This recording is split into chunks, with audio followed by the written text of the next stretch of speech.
Hi friends, host Derek here, talking with Spanish people. I started this Typology Q A live chat even though before I started I realized I have an appointment in 30 minutes. But you know what? That's okay. That is okay.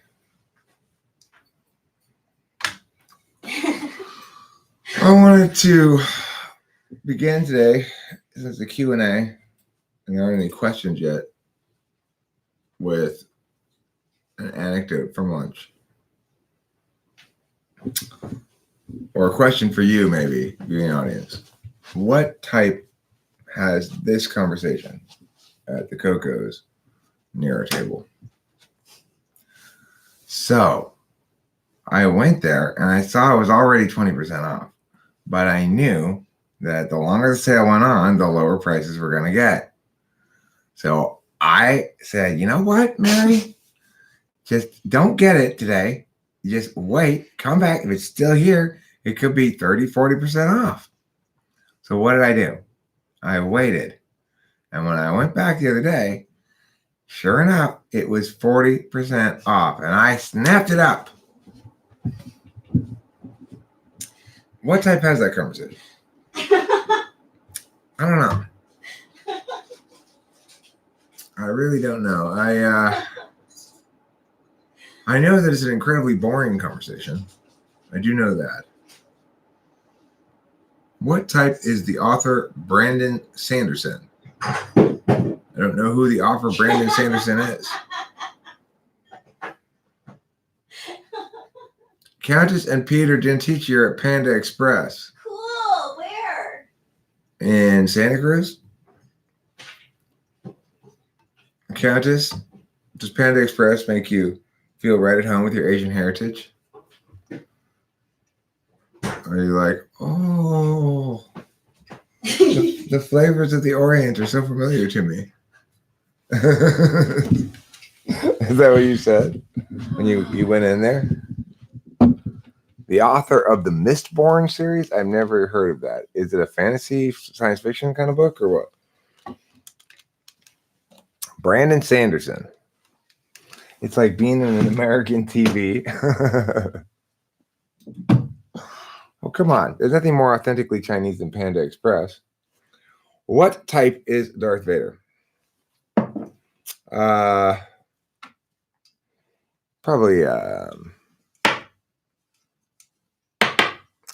Probably ISFP, maybe? I'm trying to think about what type Anakin is. He's the one who turns into Darth Vader, you know. Yeah. Yeah. So same. I say ISFP? ISFP. Sometimes he seems kind of ISTP, but he's so FI driven by everything in the thing, you know. I agree. Good evening. Good evening. Why is the 8 the balance function? Well, Ethan, let me answer that question for you. Since this is, after all, a Q and A. Not just a Q. It's balanced because it's unconscious and instrumental. So from your own perspective, it's never done such that it runs afoul of your first, third, or fifth. Sometimes you need it, but it's not serving your first, third, and fifth, and it won't do for you, so to speak. It's balanced because you're never going to really use it in excess or in the wrong way. You're not likely to be guilty of wrongdoing in that function. Also, it's balanced because you successfully implement that function without any conscious attention. And you don't like it when other people try to tell you how to use that function, because from your own perspective, it's not something you ever have to think of for it to work right. And so you might also call it an insecure function in that you're a little bit insecure about it. Like if I'm going to be threatened by somebody, it's going to be probably ESTP or maybe ESFP with their sort of wanton success in SE. This is my 8th lot function. And I'll also sort of think, When evil appears in the world, it appears in the form of SE, doing shit without consideration.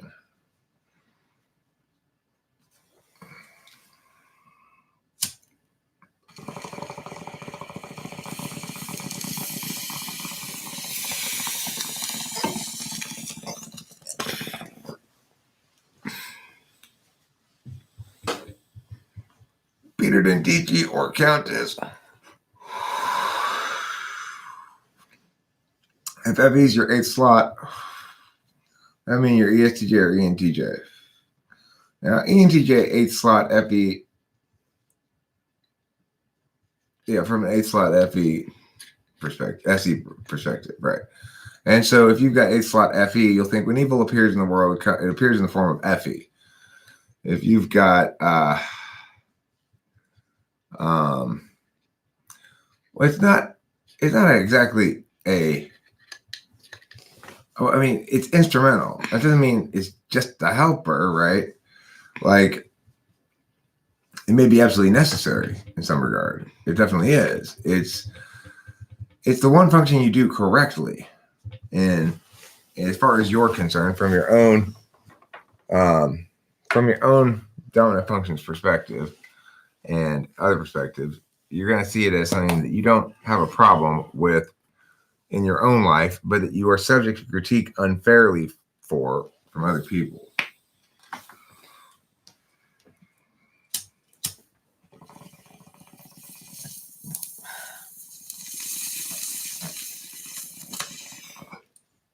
Like, for example, here's a perfect example, 17X, of how 8th slot SE plays out for me. I wrote a book called Gospel of the Pantheon. I was able to do the follow through and keep working on it day after day after day. I was able to do the follow through and the editing and a lot of the laborious stuff. But as soon as I was done with it, I was unable to send it out to publishers and get it seen by people who might publish it and or send it to agents or whatever. I was unable to do any of that stuff because it no longer served. Yeah, come in. Okay. No longer served the interest of my NE. Let me leave you in the capable hands of Rachel for a second. I think I'm going to go tell my dad that neither of us are hungry right now. Are you hungry right now? Me neither. Sean Ryan Barron, I really like your question about possums. I really want to know what type they are too.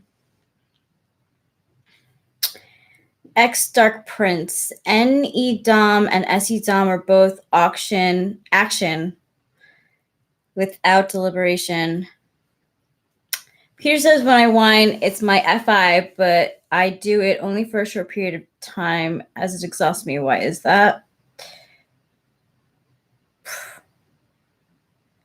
I'll leave that one for Eric. How many words were your novel? Again, I don't know. You'd have to ask him. R clickbait, you are not famous. Peter and TG at Sean Possums are ISTP.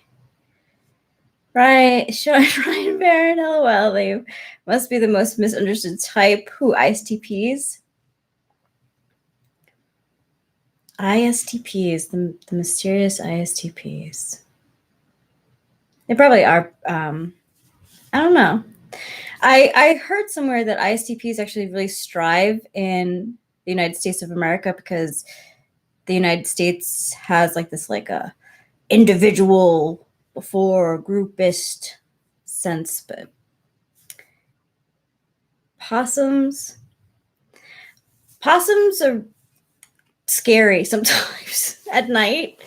They look like, and their eyes like glow in the dark, and they have long rat tails. And they sleep upside down on the tree.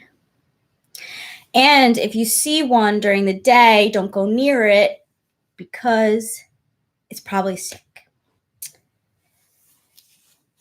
Call like, your like rodent number or something. Forget number. But they're not supposed to be out during the day. Have you seen the Possum Lady on YouTube? I have not. But the title of that does sound very familiar. But I don't believe I've seen it. I'll check it out. Nice suggestion. X Dark Prince. The Walking Dead's Daryl Dixon is an ISTP. I mean, if he's kind of like a lone wolf, there's a high chance of that. I mean, I think the most stereotypical ISTP is in fiction is Wolverine. Watch it. The Q A. Watch her possum massage video. I will. Is it like, yeah, possums share meals with cats at night. They always startle me. I would be startled by that too. They're pretty big.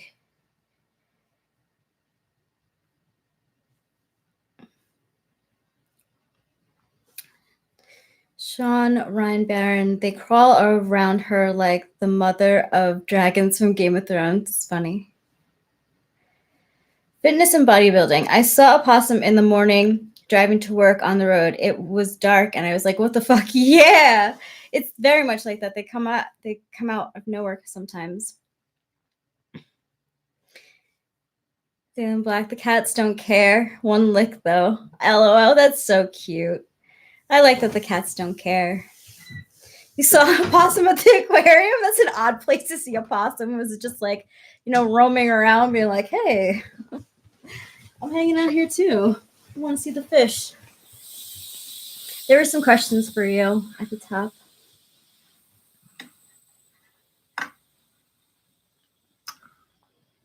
I have not seen the Possum Lady on YouTube. I am not famous. That's true. Peter says when I whine, it's my FI, but I do it for only a short period of time. It exhausts me. Why is that? Probably a fourth slot in that case, in which case it's you get sick of it quickly. Naomi, how many words was in your novel?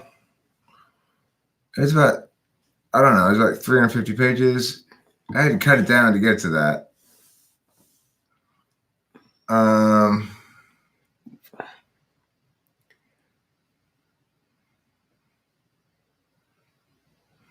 The possums share meals with my cats at night. They always startle me. Yeah, possums are, they love to eat cat food.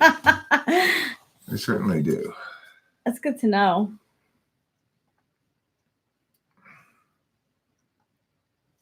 Is Dexter an INTJ? I've never seen Dexter, so I don't know. The domain of personality does not extend to sociology. Okay. So I was watching Becky's stream that aired a month ago, and she was literally trying to take the TWFP channel down in the future with help from Tori Kim. Were you aware of this? No. Why are they trying to take? I mean, how are they going to take it down? What does that mean?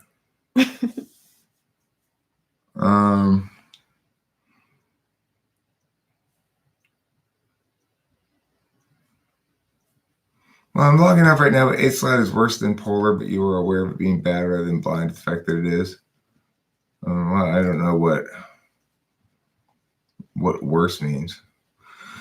What's your response to Shane's video on Becky's channel? I haven't seen it.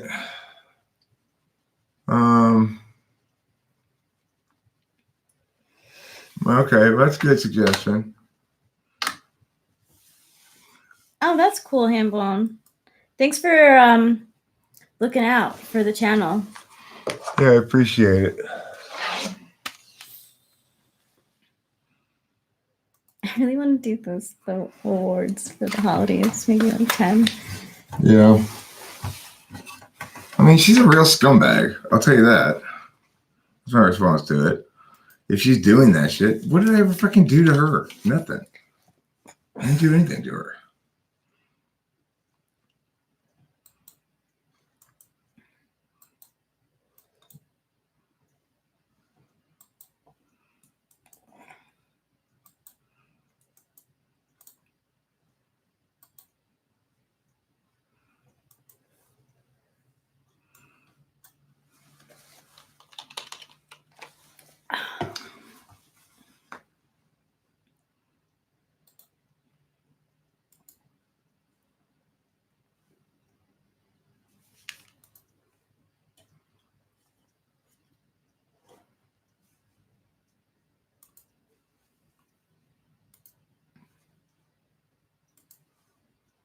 Okay, so I'm doing this right now. I appreciate the suggestion.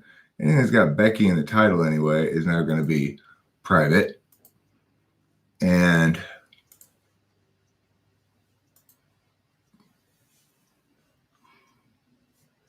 anything with Tori in the title is going to be private.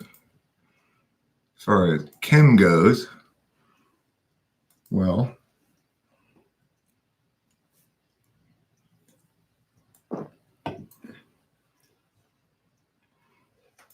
I mean, obviously I can't take down every video that's got her in it, but I can take down ones that talk shit about her at all.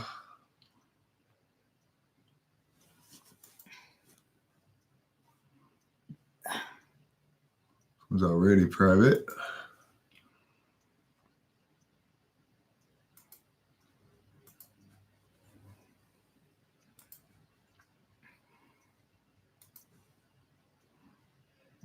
Okay.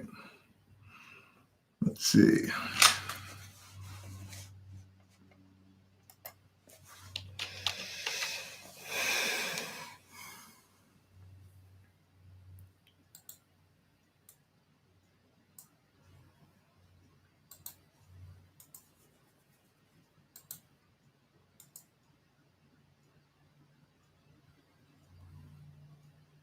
This is old. I mean, nothing with Kim's name in it. Oh, with Kim in it anyway. Oh, same thing. That should be. What is this one? Over here.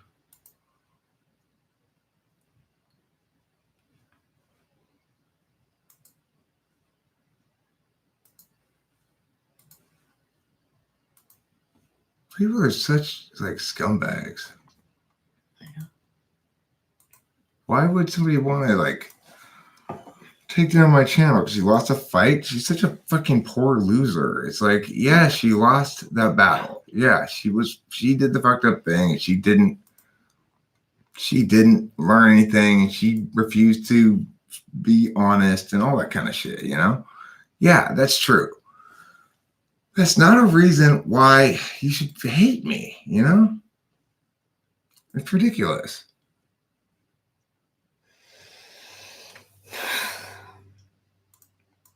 I appreciate the heads up, though. Yeah.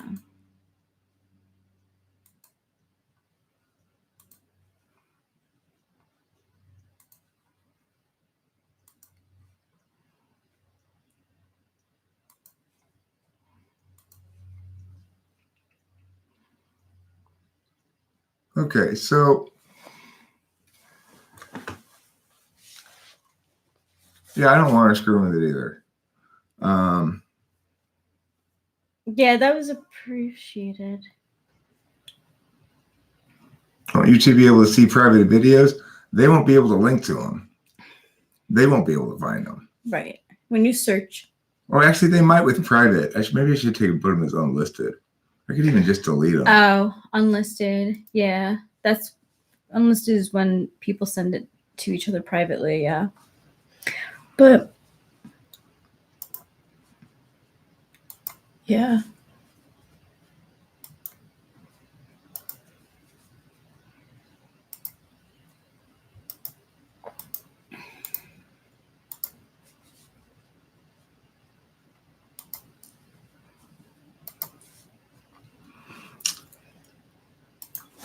I mean, it's like she's such a fucking scumbag. Why would you do that?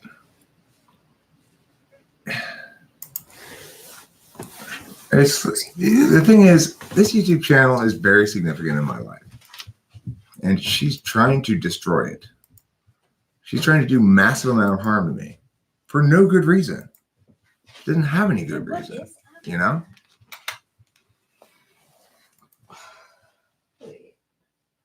Oh, there's my phone. Okay. Yeah, it's up there too. Oh, I don't care. I don't want to see it, Jean Grey. This is the thing. I don't want to see their spite. I don't like to let them get into my life at all, frankly. I don't want to hear their spiteful shit. I don't want to hear their critiques about me. They're all bullshit, you know? I'm sure she did. No, she's a piece of work, you know. Listen, ex Dark Prince, I've got so many videos. It doesn't matter to me at all. I don't care. I don't care about Becky's little drama. I don't care about getting my point across about it. I don't have any fucking point. You know, it's just these spite monkeys are after me. That's it.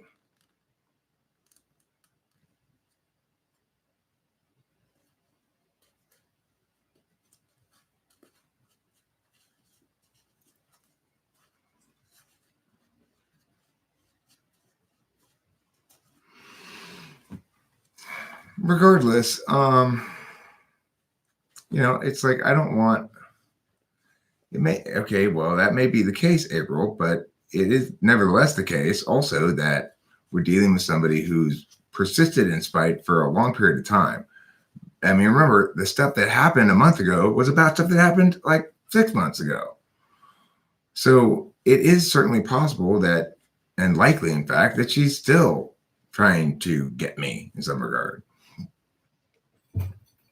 I mean, that's the definition of spite, is the desire to do harm for no other reason than to do harm.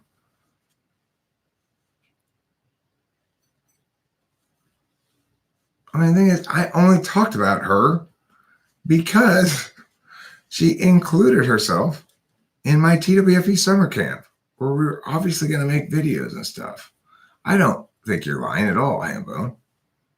I'm quite confident you're telling the truth. I don't want to see it, you know?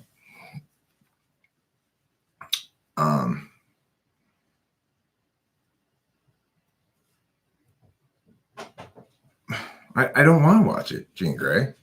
I already know that woman has nothing honest to say. I've already experienced her leveling critique after critique after critique at me with no interest other than to see one of them land. And me try to discuss things with her at no point. But Zaylen Black, because it's a legitimate concern. That's why he brought it up. He probably just discovered it, right? Who, Hambone? Yeah, so he's bringing it up now to me because he just found it. It's good to know, right? It's good to know, and it's a legitimate concern. Yeah. We definitely do want to take down videos that people can use against us because I have so many videos, it doesn't really fucking matter. Who cares? Who cares if I take down a couple videos? I don't give a fuck. I can delete them. I don't care. Whatever. Videos about Becky? Fine. She can disappear from the face of the earth. He's not promoting infighting. He's talking about something that should be a concern to anybody who's an actual member of the community who cares at all about it. Decency and honesty and truth. There's no infighting with them. They're not in, right? They are people whose sole purpose is to attack the community and bring it down and destroy it. They're not infighting. It's like saying, why bring up the Nazis? That promotes infighting. No, they're the enemy to everybody who's decent. Well, I mean, but you can be very fond of Becky, and I don't blame you for judging Becky on your own relationship with Becky and not on her relationship with me. Good point. That's totally fine and understandable. But what I'm saying is, in dealing with me, she's been fundamentally dishonest and spiteful and incredibly active in slandering me in lots of different ways. So, I mean, I have plenty of evidence that she's up to no good as far as me.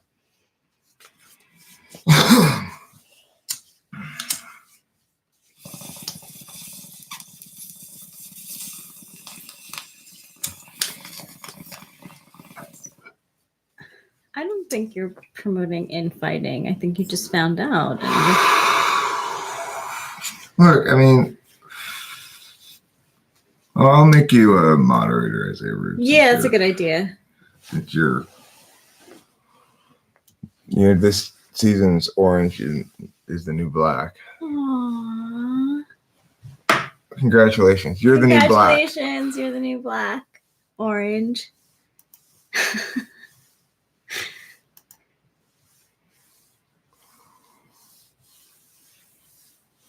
Becky with the good hair. Okay, Jean Grey, Eileen. People are welcome to make their own channels and talk about shit all they want. note that they're doing so instead of actually having a conversation with me about it and being honest. Okay, that's fine. That's their prerogative. It's my prerogative not to watch it. If among the things that Becky wants to do is to take down this channel, well, that makes her wicked. I don't deserve that. I hope you're right, Taylor. I hope so. I just heard about it right now. What was the threat? To take down this channel.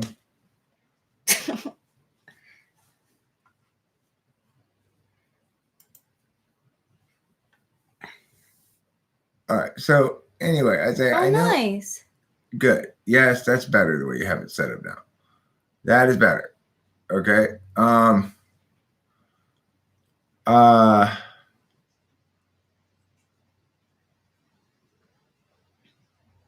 Nothing really now to talk about except if you when you sell it, have them PayPal me, and then if when they tell you they have PayPal me, then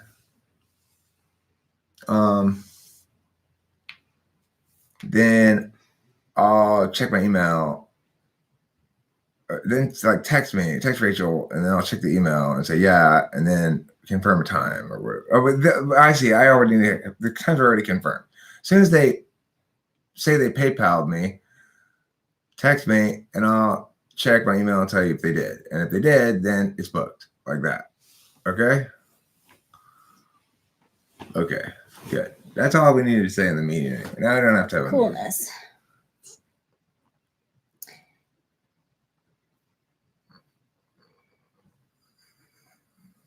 Hey, Octavio Silva. Basically, he said, I want to do that. And I said, okay. It's my email address. SSUARTSEIRE@gmail.com. That's my PayPal.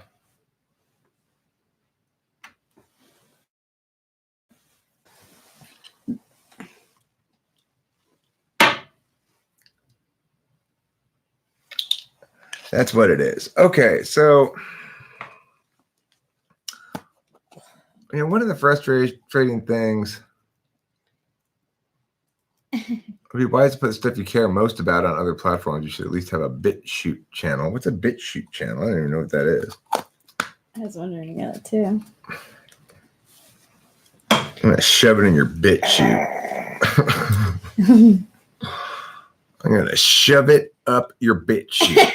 That's what I was taking it as.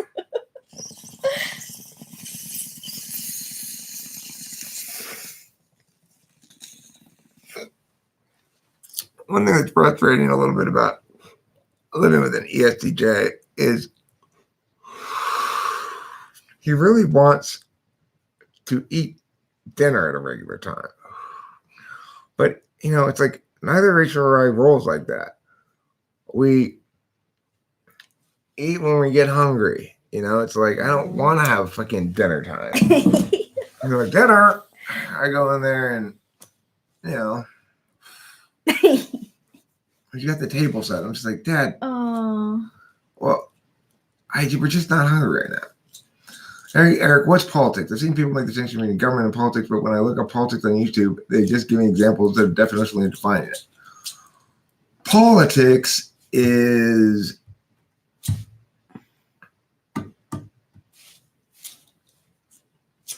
the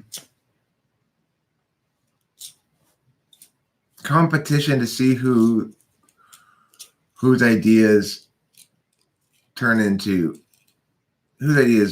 actually get implemented in the world.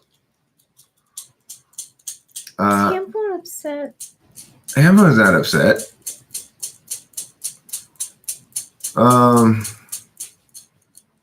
you, Hambo? Are you upset? I don't think so. You're the moderator with the mostest.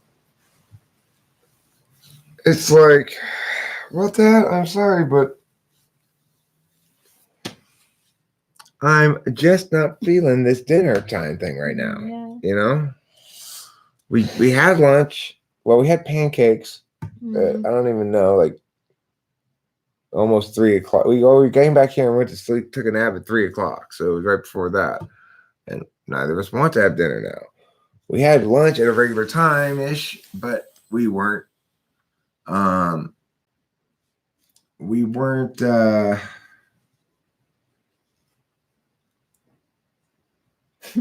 full, so we had to grab pancakes. It's like we just had sort of lunch, and then I'm like, "Are you hungry?" She's like, "Yeah, I'm hungry." And we went up there and we had pancakes. It was nice. It was great. It was crowded in there too. This is fairly, now that the other one has closed. There used to be one down on Baldwin too. It closed down. There was only one of those. Good pie. Good food, really. I hope there is peace in your time. Most NE is just abstracted SI, very little real creativity. I see. And what comprises real creativity, X Dark Prince? Please do tell. Talk to me about how real creativity differs from the banal fake creativity that I provide you. Please do tell. I'm super excited to hear. I want to go get another BEER. You want one? Yes, I do. Rachel and I are enjoying a very delicious non-alcoholic beer.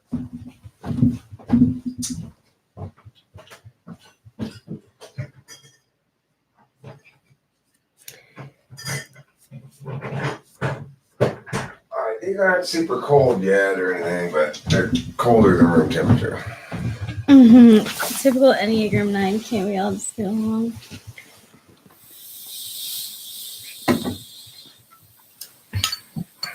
What type is Poca Hot Ass? She's the kind of girl who likes anal.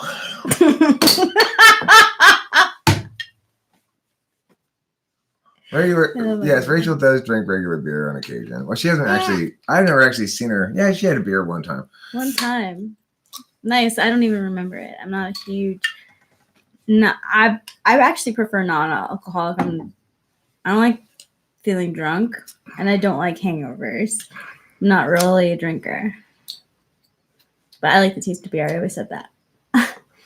I think what Dark Prince is saying is that one cannot truly create something as much as remix things one has already seen, but it doesn't make any not creative.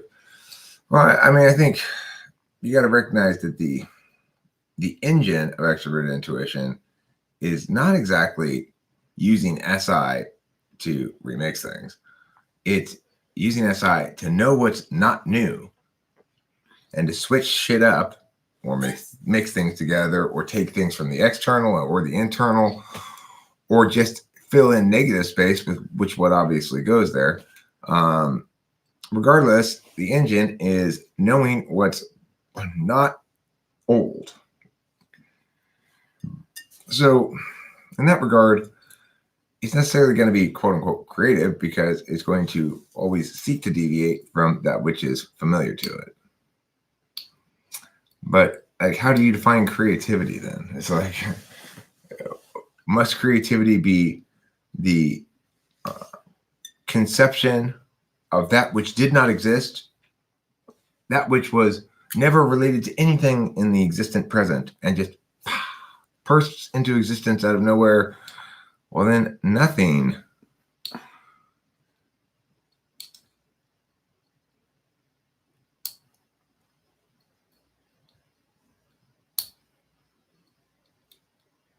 Oh, okay, cool. Was it birthed from the vacuum? Yeah. Did it emerge fully formed from the ether? So what comprises creativity that differs from? Oh, there are groups of Anal Wreckage Anonymous. Sentiments felt exactly. If you are new to Talking to Famous People, you've never perhaps realized that this is not just a YouTube channel. It's also the founding group of Anal Wreckage Anonymous, where people like me who like to stick extremely large things up their butthole go to get help for their addiction. We're here to help. Mm-hmm. I met Rachel. She was actually a counselor in my after I had a relapse in my anal wreckage addiction halfway house. I have a problem. I like to stick pineapples up my butt. And I told him, just forget about your past. Just let go. She was such a great counselor. She reminded me that my past doesn't mean anything. I just need to let it go. I believe, weren't you also the one who taught me that today I could choose joy? Yes, I did. Mm-hmm. I never Every forgot day that. we can choose joy. So there's no problem when it comes to anal wreckage. You're in good hands. Thanks. But not with fists. Right. So nowadays, I go to the supermarket. I just sort of reflexively, habitually reach for that pineapple. Rachel goes, Yeah, anal wreckage halfway house. That's right. Okay, why'd you like to let it go? Is it possible to destroy somebody's creativity? I don't know. It would be if somebody were subject to a lot of abuse in childhood, potentially, but it's too heartbreaking a question to even really seriously consider. Can I answer? Sure, go ahead. So, when I was in college, I was studying art and I was having a tough time, plus also going through a bad breakup, and that equaled like almost no motivation to make any sort of art. So sometimes it can. Mm-hmm. When was that? 2004. But it was a long time since I really got back into like actually drawing and sketching, and I had to like really push myself. You're welcome. Well, it's difficult to incorporate. You're always going to,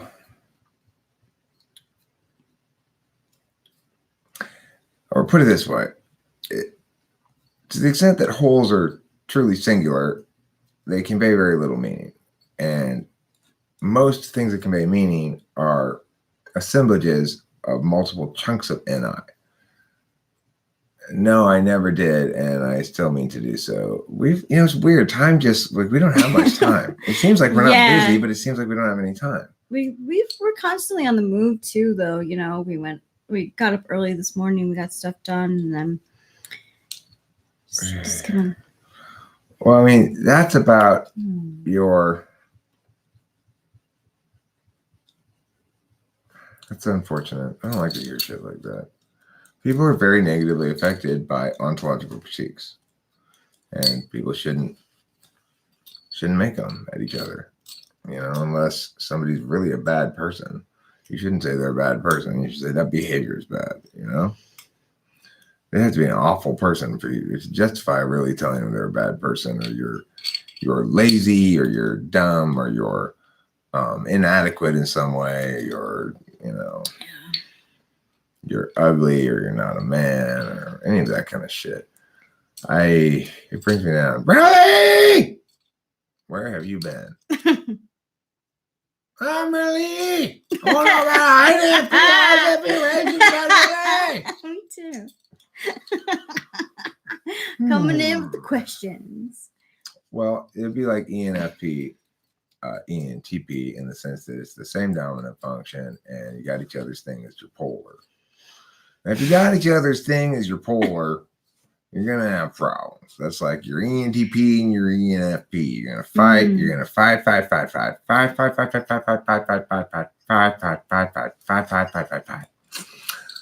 Axe Dark Prince has now attributed the uniquely human act of aesthetic creation to a non-human being, namely culture. So when did culture? How does culture make this video, for example? Is culture creating this video? I mean, certainly this video is inclusive of everyone in the live chat and their contributions, which means it's not created by a single individual. Does that mean it's created by culture or by me and everybody here, including you? You're helping to create some media right now. media that helps us to understand what it means, at least to begin to understand what the word creativity means. Now that note, you didn't define it at all. A light bulb? You have it. Where's my Hello, light light bulb. bulb? Hello. Oh. I was getting to you, okay? You caught me in the middle of a rant at Home Fries up there. I'm sorry. I'm sorry I made you wait for a second. Jesus, woman, just give me a second. I'm in the middle of yelling at Dark Prince. I'm going to get to you in a moment. Hello, light bulb. Welcome, esteemed light bulb. Probably of everybody here, I would suspect light bulb's been around the longest. Been around a very long time. Wow. She's a lady who teaches math. She's from somewhere in America, and she had a little with this other guy from the channel who flew. This is one of the many successful, at least temporarily. I don't know what happened with that, but hookups that people have made by this channel, where people fly across the world to see each other and hook up, and then show up in the channel some point together and go, "We're here together," which is great. She was that with what's his name? Some guy from England, Barry. Berry. He called himself Barry. Yeah. Barry. I don't think that was actually his name, though. I don't think he was named Berry. I think it was sort of his internet handle. Spacey. Right.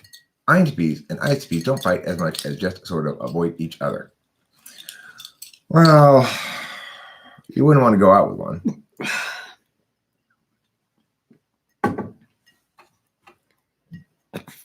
Excusez-moi. I would love to meet someone on this channel. That'd be badass. Never know. Nothing's more badass. Let me tell you, don't meet someone's on some other thing, like Reddit, for example, just pulling each random thing out of my ass. Don't meet someone on Reddit. Meet someone here. You know where I met my girlfriend? This weird YouTube channel called Talking with Famous People. Talking with famous people. Talking with famous people. If somebody says to you, I don't know how to get a chick, or I'm meeting about dating, you go, listen, there's this one guy who says, if you are destined to meet somebody and you are fated to be with the right person, then you are destined to meet them here. And it's his YouTube channel, and it's called Talking with Famous People, but pronounce it like that, talking. Talking. Put a little L in there. Talking. Okay? Octavia Silva, thank you.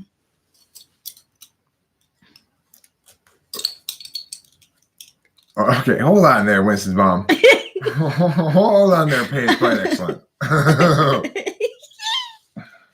Hold on. Who's paying who here, right? Who's paying who what? I don't know about this Paige. Quite excellent.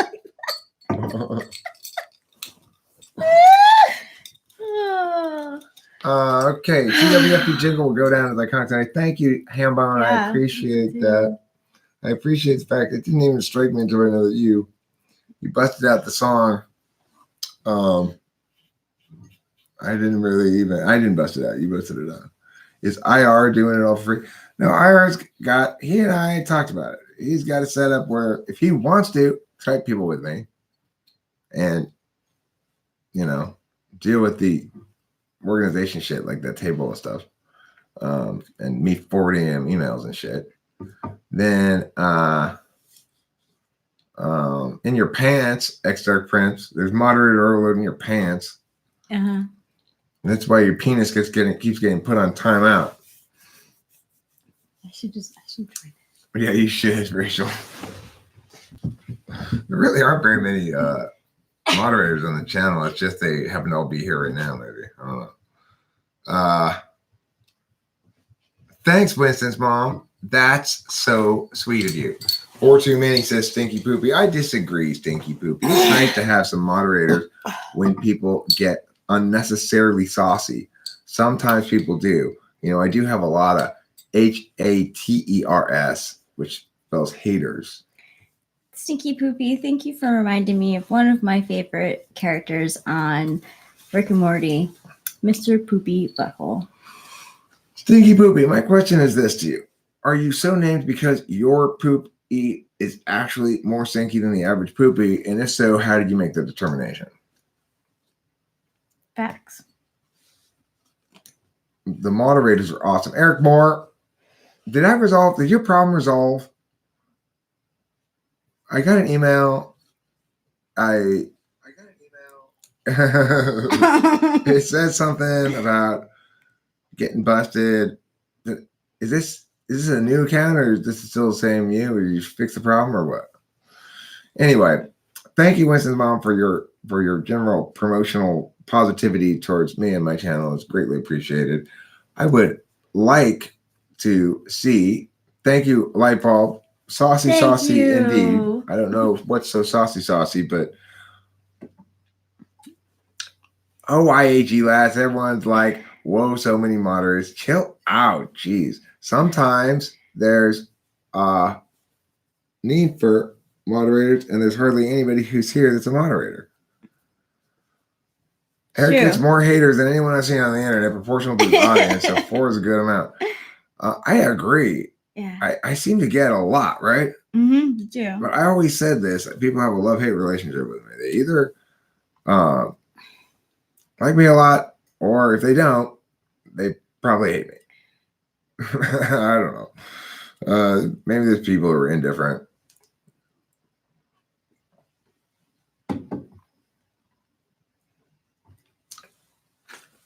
Well, that's a good enough reason for me, Stinky Poopy. I'm convinced. That's good data gathering and good analysis. Good work there on the poop smell data pool. Because you tell things how you see it, people hate the truth. I'm not sure what it is.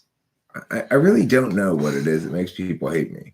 But I do seem to get a lot of people who are aggressively opposed to me. Like, not just, that guy's dumb or whatever, but they're like,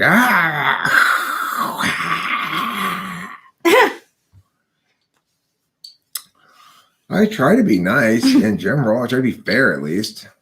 Maybe I can't be very nice, but I try. I'm going to go smoke a cigarette, and I'm going to see if my dad needs help getting my mom up from the table or something, okay? Can you take over a moment, she said. Miss LaPalooza? Yeah, sure. I don't know if that's exactly the same reason why people hate C.S. Joseph. I don't think that's it exactly. I'm not jealous of C.S. Joseph. Maybe Octavia Silva says maybe because you give them a chance to argue instead of insta-banning them like most people. I try to give them a chance. Yeah, I mean, you think most people instigate them? What do you mean by that? Insta-banning, like as soon as someone says something, yeah. I guess. I said that right into the mic. Sorry, guys. For my guy. Insta-ban. I'm in an Insta band. We just formed instantly. Insta-band is a good name for a band, right? Yeah, it is actually. It's great. Yeah. Whoever said that, it's a good name for a band. I did. Cool. You said Insta-band? Yeah. That's great. Yeah. There's a ton of comments explaining why they hate C.S. Joseph. Beats me. I mean, I don't hate him. I find him annoying as hell, but whatever. It's not anything. I don't know what to say about the guy. I can't watch him. Neither can I. I was never able to watch him. I don't go out of my way to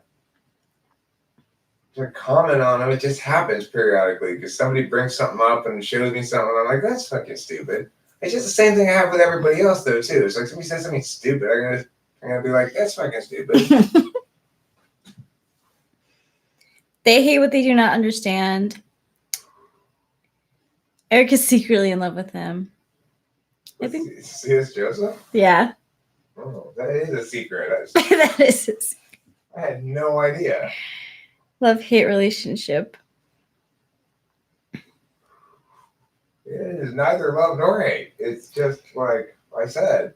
Sometimes people show me something where you said something stupid, and I go, "That's stupid." That's it. Yeah, and like I found Eric's channel before I did CS Joseph's. But I found both of their channels around the same time, and I continued watching Eric's as compared to CF Joseph. I think I watched maybe 3 or 4, and then I just stopped watching because I didn't really find the information in the video to be from facts that like I had read. I mean, there's nothing wrong with like coming up with your own ways of like thinking about things, but when you don't have like certain aspects to back it up, it's like hard to like understand why he says like certain things. I don't know. Like the thing that I didn't like was at the time I was researching compatibilities between different types, and C.S. Joseph came up.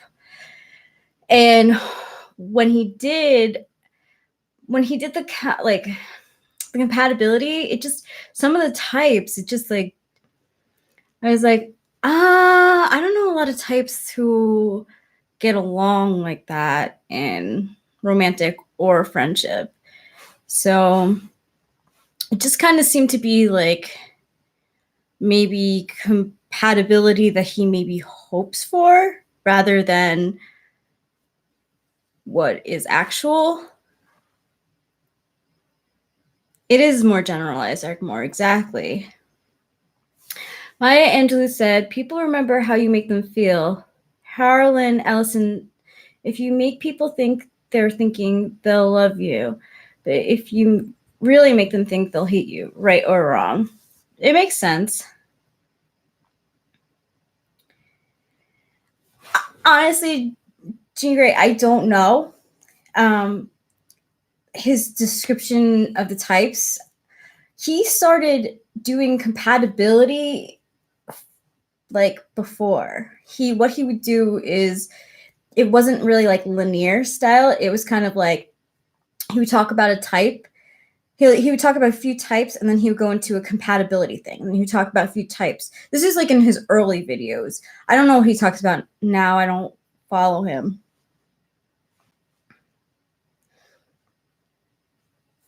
It's December. It's almost Christmas. You guys like the holidays? Is Christmas one that is popular everywhere, or? Because I kind of wonder.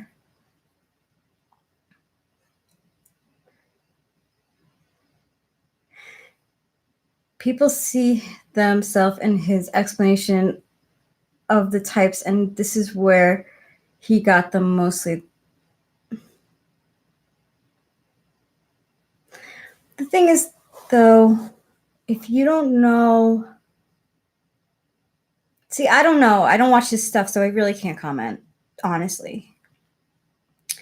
Baby Yoda sounds like, I don't know. It's confusing. Where did he come from? I know he came from that mandolin or whatever, the thing about Boba Fett, but I haven't been watching, so I really don't know. I was Winston's mom. I was watching Taylor Flow State, and he and Damon Gray were talking four sides of the mind, CS style. Is this different from Freud's ego, super ego, id idea? Tay said no. What is CS's four sides?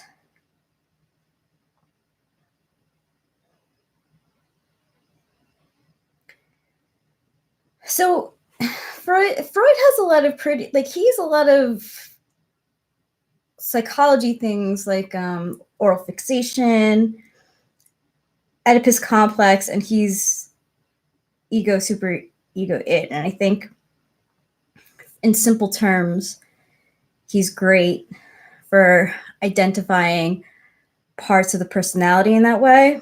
So I can't say that there couldn't be a fourth side.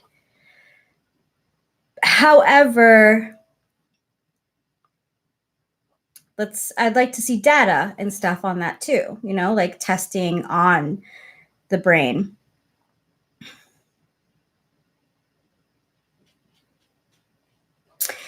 His INFJ, I will. I'll check out his INFJ. Honestly, I like watching Frank James for INFJ. A lot of stuff that he says, I'm like, oh fuck. It doesn't happen very often. Is there heaven for an INFP? Baby Yoda? Yes, I love him. I'm glad you love him. He's cute. Like, is he like is he from Yoda? Did Yoda have a wife and they had a baby? Mandolin orange?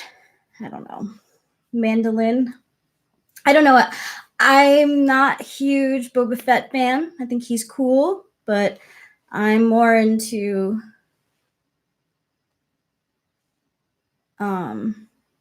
Jedis instead.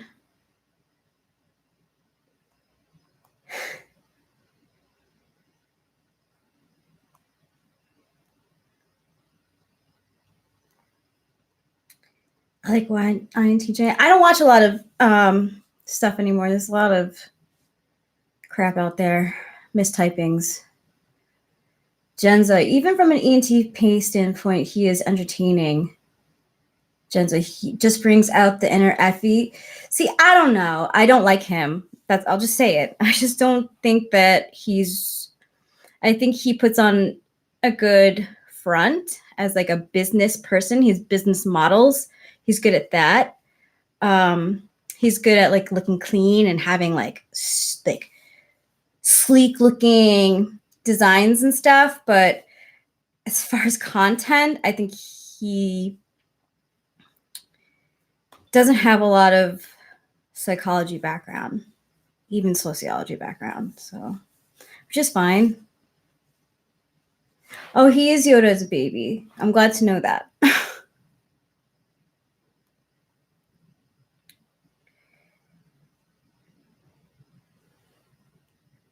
Adhering to data isn't. I don't know what that means. The MBTI model uses a car to explain we drive around in. Yeah, but that's like our driver is our ego, our companion is our superego, and the passenger side, our inner child is behind our third id, the third Europe. So I remember I used to watch, I know you're talking about Winston's mom. I don't remember the name of the channel. Personality hacker maybe. I used to follow them on podcasts. I used to follow the podcasts. I hear what they're saying and actually really like it to a certain degree. I like what they have to say a lot with the passenger and having the car, but it still confused me.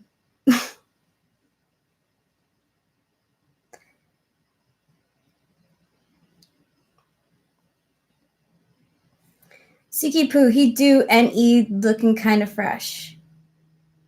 No. See, no. ENTP is Rick Sanchez from Rick and Morty, and Rick never looks fresh. Didn't Eric type him as an ESTJ? Eric Moore, I'm not sure because he thinks he is, but he's not sure if he's an ESTJ because C.S. Joseph won't meet with him to type. So it's not a definite. He has an idea of what he is. He does not know because he hasn't done the testing. Yes, Jean Grey is. He might be my older brother from another. I quite like his channel and I like him. He leans into the ICJ model a bit and is extremely happily married for a long time. Maybe. C.S. Joseph Forsyth's ego, unconscious, super ego, shadow, ENTP. That just reading that sentence hurts my soul. So C.S. Joseph, 4 sides, ego, unconscious, super ego, shadow. ENTP, ISFJ, ESFP, INTJ. I mean, I don't know. And yes, he does claim himself to be an ENTP. Eric Moore, CS Joseph does. Ruse Moose. I get stinky poopy when I hear CSTJ start off all his freaking videos with a half hour of the fact that he's busy rebuilding his studio. He should have built enough studios to run Hollywood by now. Exactly. It's a front. Hambone, he thinks you can switch types depending on the moon or something. I don't believe that. You may like experience or like be able to like understand. Like I find if I'm like gushing over like a certain fabric of a like shirt or the price of something that I really want to buy is good, that I feel like, or if it's like really sparkly, or if I make really good cookies, I feel like an ESFJ, but I am not an ESFJ. I just see where they're coming from.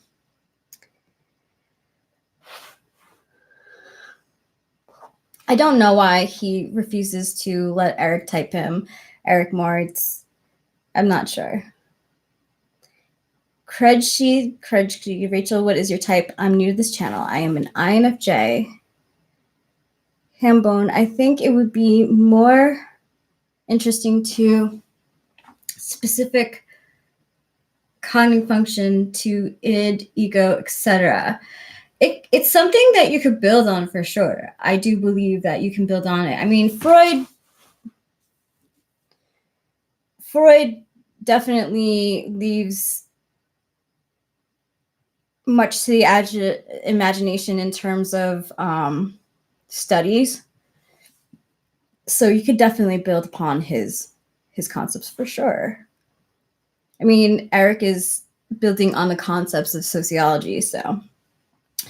CSJ's thing is such a cop-out, yes. If I don't act like whatever he types me as, he'd just say, well, it's because you're living in your shadow. Fucking bullshit. Correct. First last, do you like Bogdan Yakubets? I do. Isaiah Rude, I do know. Hey, Mateus Sanchez. Eric is helping his mom right now. You can develop.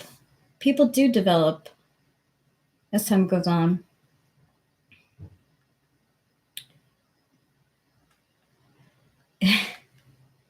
LAG last, I'm reading. Funny how you say the name right after you read the comment. Don't know if it's a funny quirk. It is a funny quirk.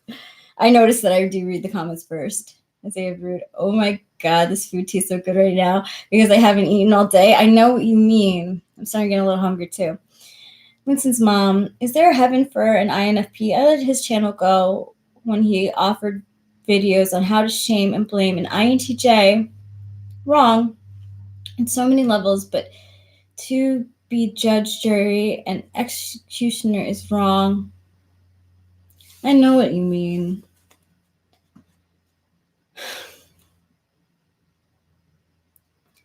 I don't know why that happened, and I'm sorry that happened, but maybe it's better that you let it go. Eating like an animal. Really, really. What are you eating?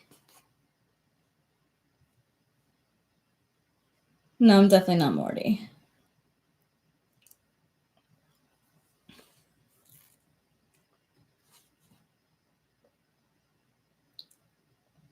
Steak and potatoes. Classic. Everyone develops based on their environment. If your environment changes, then you may change what is best for your environment. We adapt just like animals. I mean, I think that's a kind of one-sided look at it. Because, I mean, truthfully, I do feel I am who I am no matter where I am.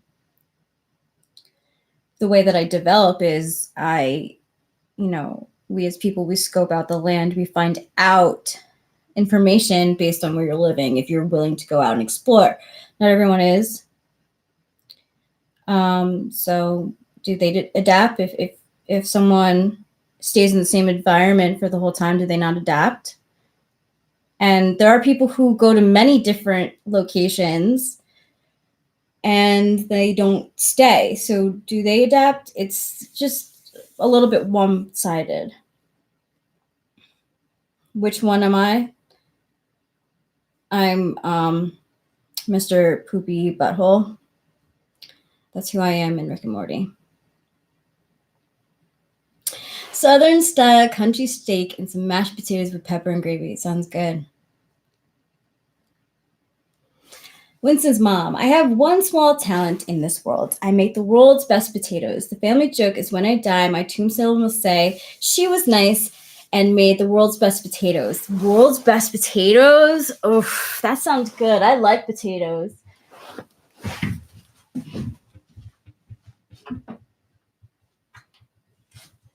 I'm a big potato fan. I like French fries, especially.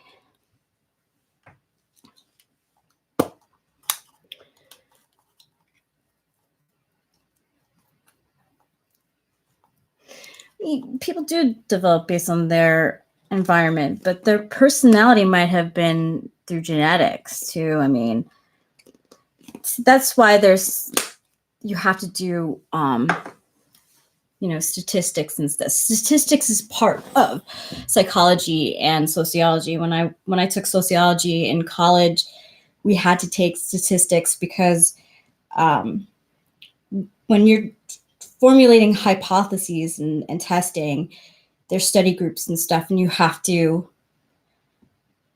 kind of guesstimate what kind of options and outcomes there are. And with that comes trial and error. So, you can take the stats based on your studies, but still, there's always room for the exceptions to the rules. So,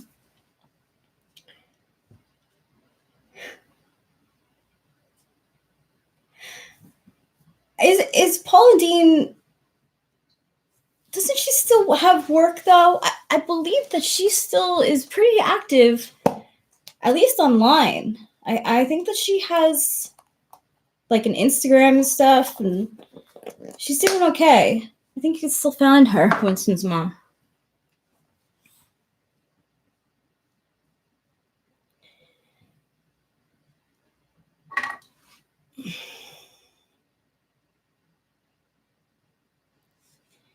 Yeah, I don't know.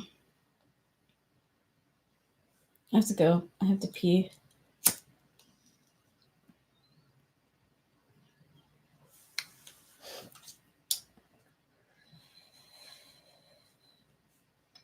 Does anyone have any jokes? Where do 2.86 statistics are correct, 17.9 are iffy, 30% are wrong, and 80% are right on the spot? It's true. I mean, that's why you have to have good people like in these studies, like actually caring about the thing that they're studying so that they kind of focus in as much as they can. Because when you find that there's a certain occurrence happening over a long stretch of time, that's not a coincidence. There's something going on there.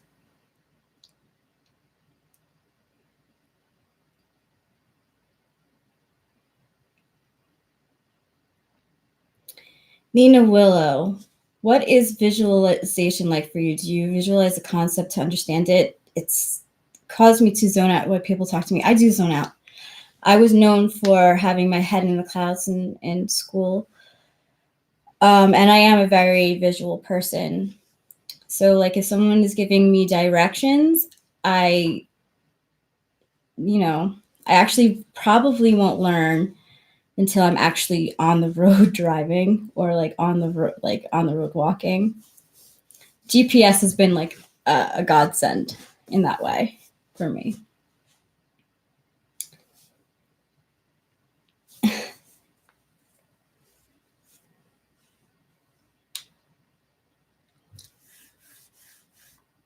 All taters all the time. Boom, boom, whatever it is.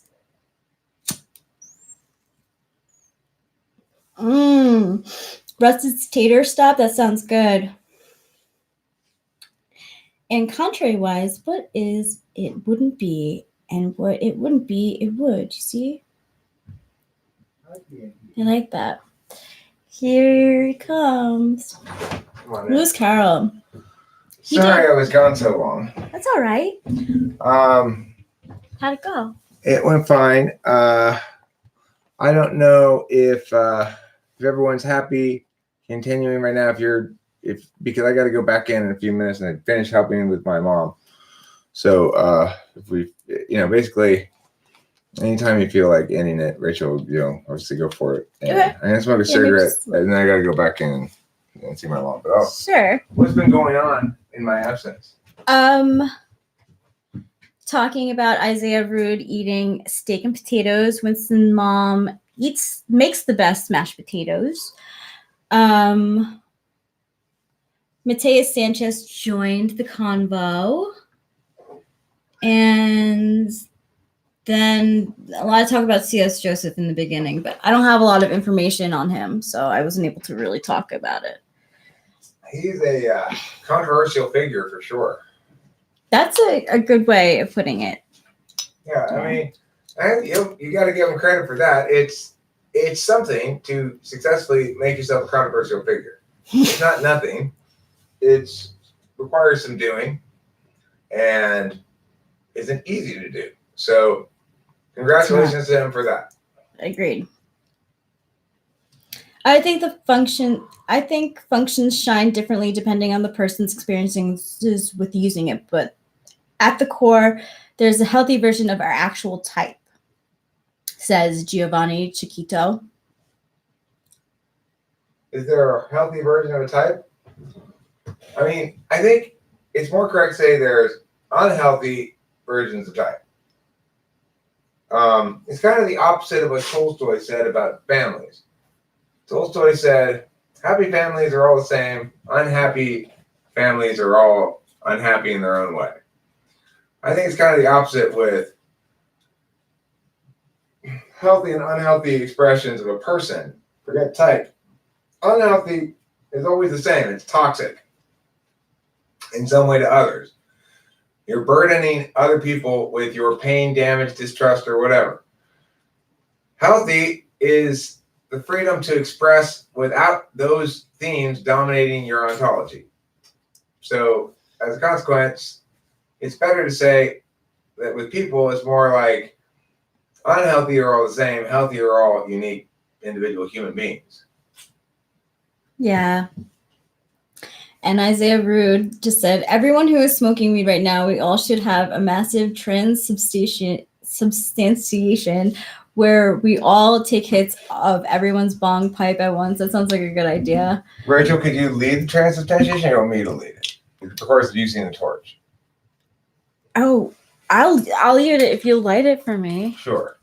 So you have to say, I hereby transubstantiate thee and then smoke your pot with the torch. Oh no, I'm so nervous. Okay, well that's how you do it. So because transubstantiate is such a big word. It is. It's a big power to have too. Okay. I know. Happy is relative. See what I did there? Yes, you made a relative family joke. Congratulations. Oh, Good I job, like Brian that. Goss. Happy I appreciate family. that. Oh, that is a good one. Brian Goss, are you any relation to Camille Goss? She was a girl I knew back in high school. Hey, mister. Hey, mister. Can Oh, yeah, right. you light the torch? Here you go. All right, Rachel. Okay. Everyone who's smoking weed, Lead the choir. transubstantiate this bowl hit. This is going to be hard not to burn your fingers. Help me out, Isaiah.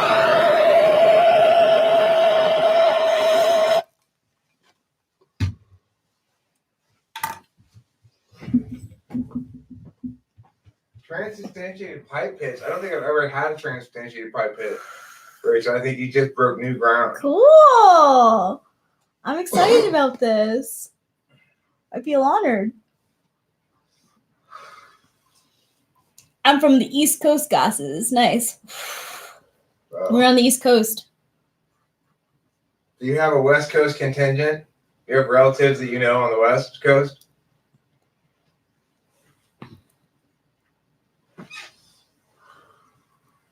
That's a good question. I also use that last name, which I got from my SI, as per X Dark Prince's point, actually. I use that name in a poem. There was a girl named Frances Goss who knew what lived between her teeth, who was obsessed with dental floss. I read the poem to you last night or something like that. Anyway, so yeah, I use that last name in one of my poems, Goss. It's a good one to use in a poem because it rhymes with lots of things. See? I'm glad you did. Transubstantiate, transubstantiate, transubstantiate, transubstantiate, transubstantiate, transubstantiate, transubstantiate, transubstantiate, transubstantiate, transubstantiate, transubstantiate, transubstantiate, transubstantiate, transubstantiate. There, I said 14 times. That was good. Okay. Craig Z asks, Rachel, what do you think about psychedelic mushrooms? I don't know. I've never taken them. I gotta go get my mom off the toilet, but once I'm done with that, I think what we should do is transubstantiate the joint we got in the little thing today. Yeah. We'll transubstantiate with all the viewing audience. Okay, so what's going on right now? I just gotta go get my mom off the toilet and I'll be back. Oh, okay. Cool. I'll be here. Transubstantiate. We're a ghost train for the Olympics. Like Erie. I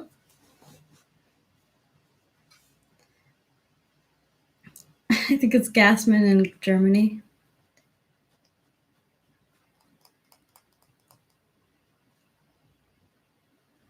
I'm the gas man. Yeah, I'm the gas man.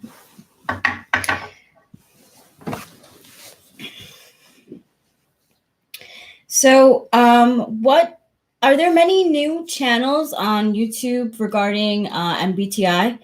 I personally see a lot that seem new to me, but I don't, I haven't really followed much. Yeah, thanks, Winston's mom. Please hit like for transubstantiation. I can't fucking say it. We have a ghost hotel a few towns over, and himself stayed there. He saw a little girl ghost and does not believe she was not real. Ooh, I like that. Jean Grey, Virginia is the name of one of my daughters. Oh, that's a nice name. KK, I didn't see much new ones except Michelle Wilson, but she isn't that new. When did she really start up with her stuff or become known? Like within the past few months? Octavia Silva, I wouldn't know. I stand TWFP only. Nice, Octavia Silva. You're a smart one. There. Nina Willow for me, Psycho Candy Channel. Cool. I'll check that out. First, last, my disappointment is immeasurable and my day is ruined. Sorry to hear that. Hi, Peepee. Peepee's here, everyone. She's meowing because she's hungry. Yes, I know. Ooh, you were in the rain. All right, let's get you some food. You want to try this one?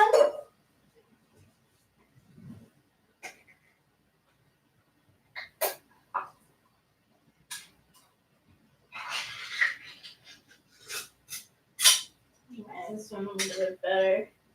See? Yeah, it's good.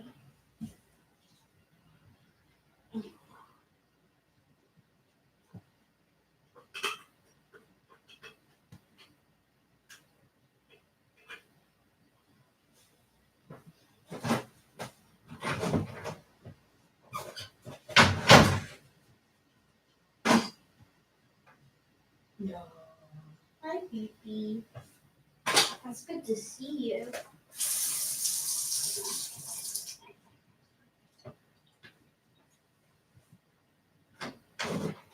So kitty.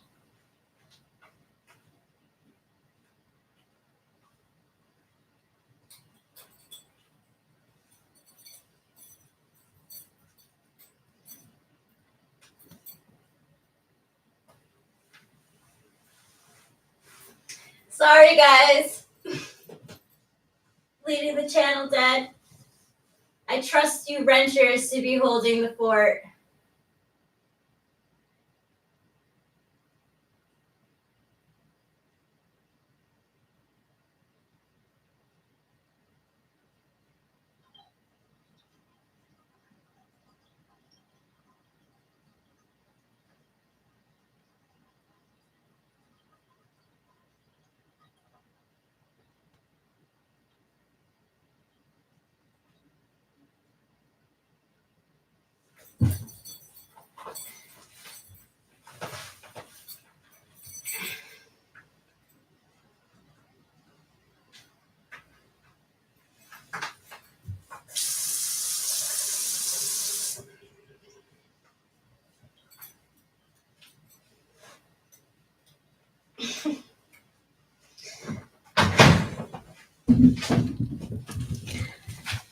Thank you for hanging around.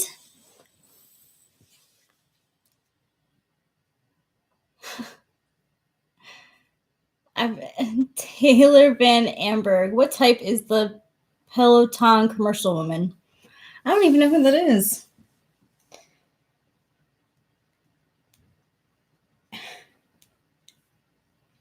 Winston's mom.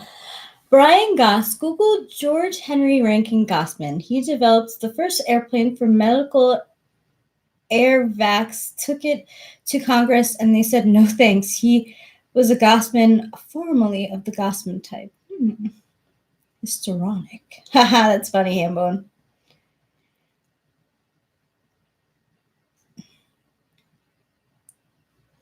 If a shaman wants to be typed, I'm sure a shaman that would apply for shamans. KK.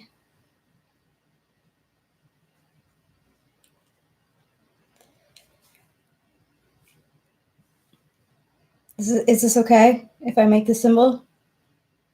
I just want to set my place up.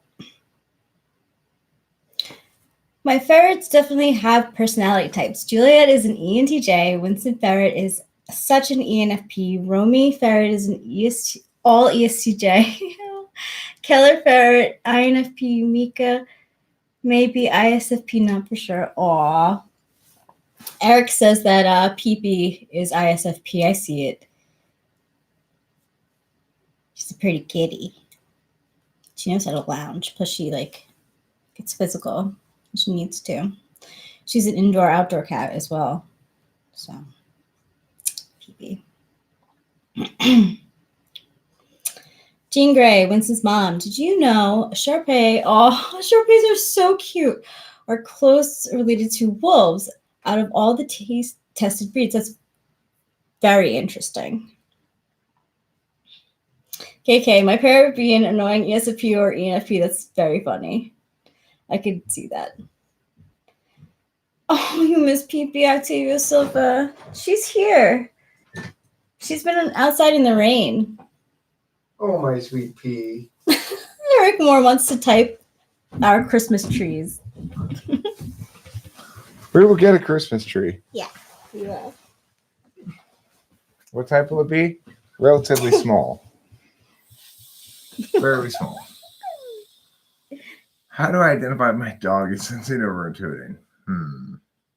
Not sure. I haven't really developed any dog personality type tests. I am of the general belief that dogs do have personality types, but I don't know how to test them. Okay, so let's just smoke this joint and then kind of wrap it up here, I think. Yeah. Wrap it up like a Christmas present. Everybody, I have I play Mario Run, and I got a Christmas tree in my town, and it makes me happy. Octavia Silva, I had a kitten that I named Normal. And Rachel and I were talking about how in previous relationships that weren't meant to be, animals you get together die. That happened a lot with me and Kimberly. And it happened with me and my past too. Yep. I always thought of the persona of the average dog and cat as ESFP and INTJ. Well, Normal was a kitten who was clearly an NTP. He was active, but he'd fall over and run into walls and shit like that. He was clumsy as hell. He got stuck up in a tree when he was a little kitten and meowed at us so much. But then when we walked away, he managed to get himself down. You know. So time to smoke a joint. The joint we'll be transubstantiating for you all today it's called First Class Canna. They gave this to us today because we bought a bunch of other stuff. And it actually comes with its own magical matches. Wow. Let's see. Magical matches. I can't lie, guys. I'm excited. But I don't think we're going to use the magical matches because I'll tell you what we're going to do. We're going to double transubstantiate this. We're going to use a magical match to light around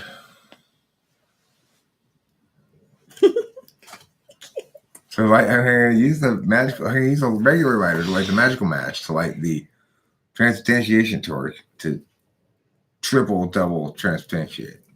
So first, let's figure out where the torch is. Right there. Good. Passing the torch. All right. Now, Rachel, can you light one of those lighters, make a little flame there, and I will use it to ignite this magical match. I hereby ignite thee. Good. Now I'm going to use this magical match to ignite this. It's a mix of stuff, and it's also got keef and stuff in it. Ignite the transubstantiation torch. Like that. Now use the transubstantiation torch to ignite this joint. I hereby transubstantiate thee.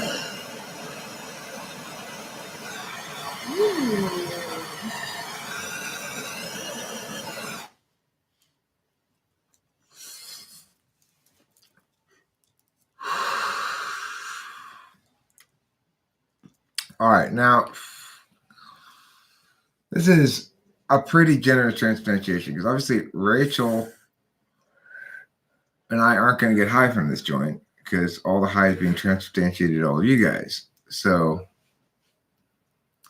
it would have been cooler if I had farted on the magical match, but I'm just not that cool.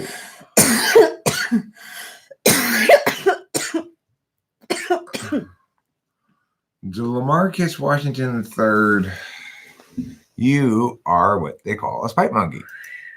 I can tell. Thank you, Hambone. You're on top of that shit. It was good. Do I use dabs? Well, I have right now. Yeah. This stuff. But I don't have a dab rig. We just put it on top of bowls. Oh. This is OG Larry concentrate foil or whatever it is. Transubstantiation. I hope you guys are feeling it. Oh, that's pure weed. We don't smoke spleefs in America. I have never had a spliff before. I know that's like in English shows, they always talk about having spliffs. Oh, yeah. I don't want to get candle wax transubstantiated into my barn rib, Chris Chapin. Would you do a speedball of Jinkum and Crocodile? I don't even know what either of those two things are. Aw, thanks, Rachel. New Rachel. Thanks, Rachel. New Rachel. Thanks, Eric. Host Eric. You're welcome, Rachel. La Pelosa, the original #1 moderator. True. You were the first.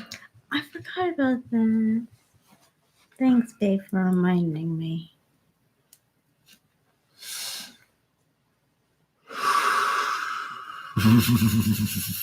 Hambo, throwing down the wisdom. Rook tonight to say knee. Oh, Winston's mom, you and your constant puns. Do I want to? Yeah, just meow like this. Do a little bit of that, yeah. Okay, thanks. There you go. So Rich and Larry are making a concerted effort to get thoroughly high tonight. I might additionally transubstantiate you guys a bong rip of the liquid butter, which is quite a nice find. We got the last 7 grams of it too. In fact, we only got 6 grams, but she had to give us a gram of something else. They ran out of it. I just been there the other day, didn't have it yet. So it means they only had a little bit of it and went through it fast. Why? Because it's obviously extra good. And in fact, it was extra good. I'm glad I got it. Yeah, extra good. It smells extra good too. Tasty as well. Regular haze? I mean, I haven't seen regular haze on sale for a long time, but, you know, like, it's a lot of purple, Master Purple things, which have some haze on them. It depends how good it is. Top shelf connoisseur costs you about $10 a gram. Next shelf down, it's about $9 a gram. A little bit more. Meowity meow. I don't think that's how you spell it. I'm not sure how you spell it, but I don't think that's right. So like, yeah, about $10 a gram.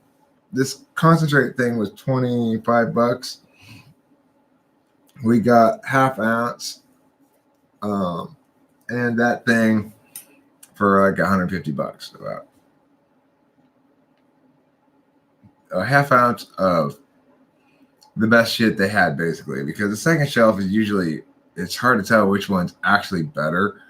Sometimes, if they'd had 14 grams of liquid butter, it would have been worth getting them, but we got all that they had. And the second shelf shit's as good as the other connoisseur shit. It's just not quite as maybe smell good.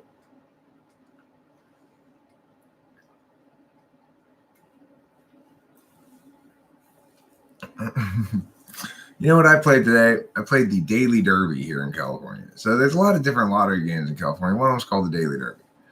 And the Daily Derby,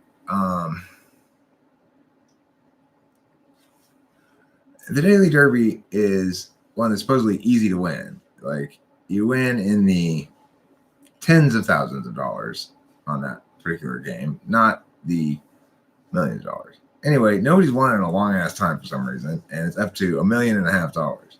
So I got two Daily Derby tickets when I went to get cigarettes right now. If both your parents aren't censors and you aren't intuitive, can you take their custody? It can be a challenge. You know, it can definitely be.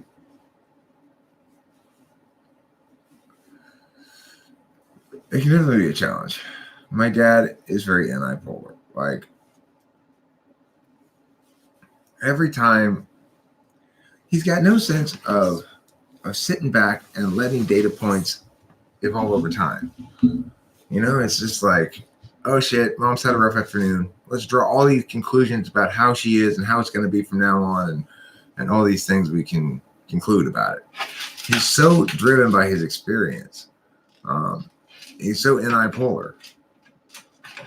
My mom is, you know, she's not exactly any personality type anymore, exactly.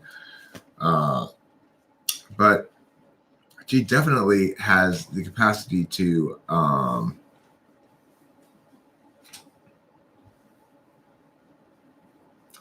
express herself clearly, as she did today when I tried to get her up to go back inside. She said, no, I want to stay here.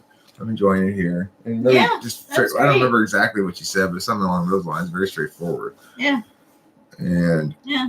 I'd say, well, do you need to go outside and go to the bathroom? No, I don't need to go to the bathroom right now. I was just like, okay, well, hard to misunderstand that. Yeah.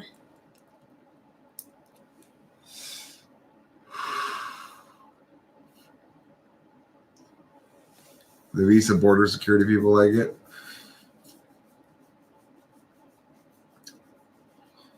That's cool. Ruse Moose. Yeah, that is cool. Could an ESFJ react to TI questions similarly to an EXFP, completely blocking them out, being unable to follow? I found that ESFJs shifts ground a lot more.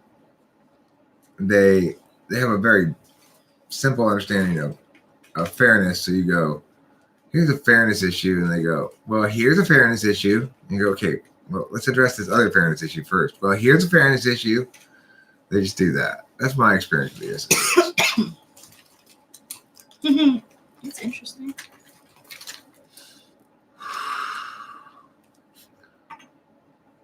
Why do you think sometimes get mistyped with others? I've seen trends of ENTJs being typed as ENTPs, CSJ, INFP types INFJs, etc.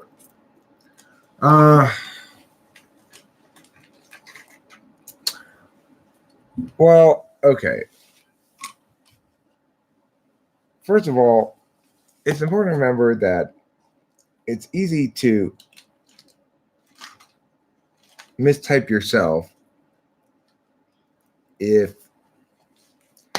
you are looking at type descriptions and saying, which one do I match most? I think CSJ is an ESTJ now, too. I do think so. Like, if I think I'm smart, creative, active ideationally in some regard, and, you know, if I like the way that a given type description makes me feel, and I've got FI somewhere up high in the mix, then I'm going to get attached to what type I am. And regarding that, I'm not really attached to what type I am. I'm attached to the type description that I want to be. And if that's the instance, then a lot of people are going to be mistyped as ENTPs or INTPs or INFJs even, because there's a type that people want to be. I mean, it's true, Jean Grey, that nobody's typing is 100% in the short term. Like, I can't 100% of the time anyway be 100% when I type people in typing sessions because of various constraints that I've articulated before. But I am 100% once I get to know somebody well. Is, you know, it's like the people that I'm 100% on now, that is 100%. You might not be able to establish it to with 100% degree certainty for your own purposes, but I mean, I can, and I'm very skeptical. Yeah, I've also seen a lot of INTJs being typed as INTPs because they want to be INTPs.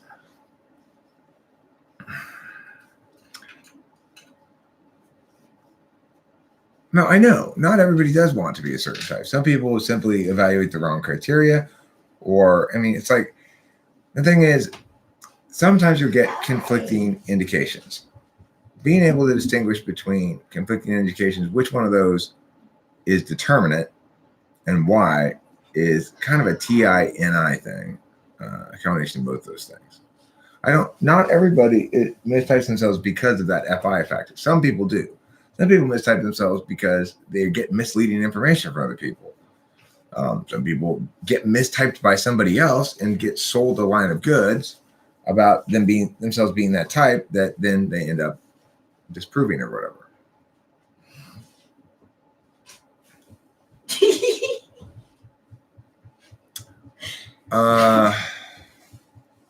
Are you ready for me to end the live stream? That's up to you. Do you have a preference? No. Okay, cool.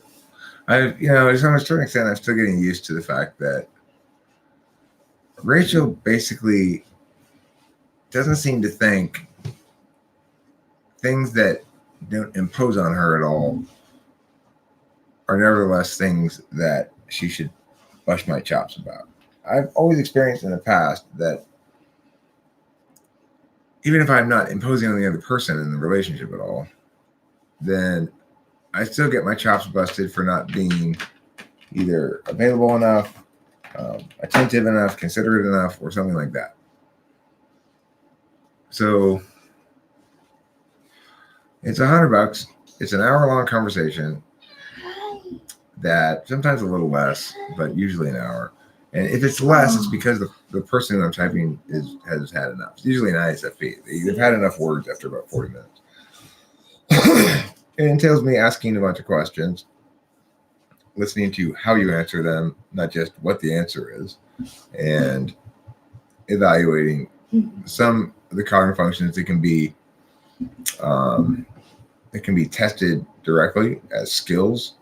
I'll try to determine where you are on the skills scale there to figure out what we can determine from that. Sometimes it's pretty obvious that somebody is in, let's say, SI polar. SI polar is the easiest one to detect. ENTJs, ENFJs, they're remarkably unable to produce specific examples about takeaways that you ask them about. The best example I have is, you ask an ENTJ, do you sometimes have fights with your wife about something minor-ish that keeps coming up periodically? Yeah, of course. Yeah. What do you fight about? Phone etiquette. Okay. Well, can you give me an example of the last time you had this spat over phone etiquette? They can't come up with it. They can't come up with one.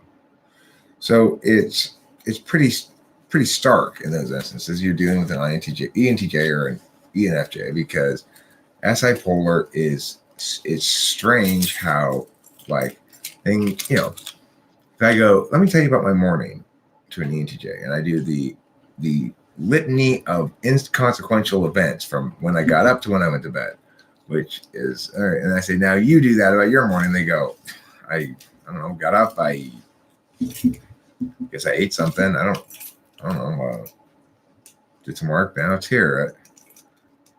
It's like they seem baffled by the question.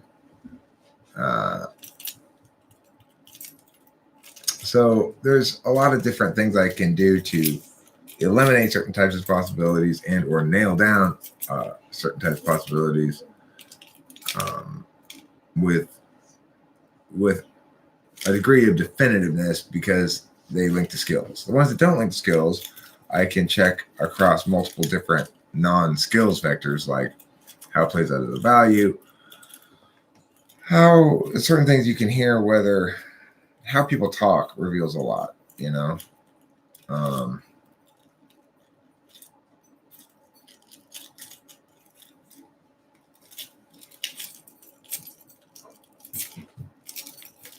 Is INTJ the hardest type to nail down in typing? INFJ is hard because a lot of times, and not always, well, they're either going to come across as too quiet for an INFJ or too FE for an INFJ. I don't really have a test directly for NI, although I've got a couple things that I use to address it. If somebody is NI polar, like an ESTJ, they don't really believe in universal truths at all. They will definitely say, yes, beauty is in the eye of the beholder.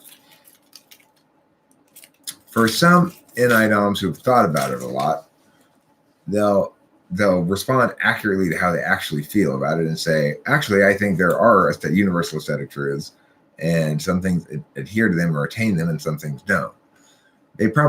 Some of them don't agree with that statement right out the gate because they've learned it's hard to defend argumentationally. I think some people are difficult to type because their personality and temperament don't match up. The way you think is altered by your perception of yourself. Well, Brian Goss, I would say that's true, that the way, not so much the way you think, it's the way you present, for sure, and how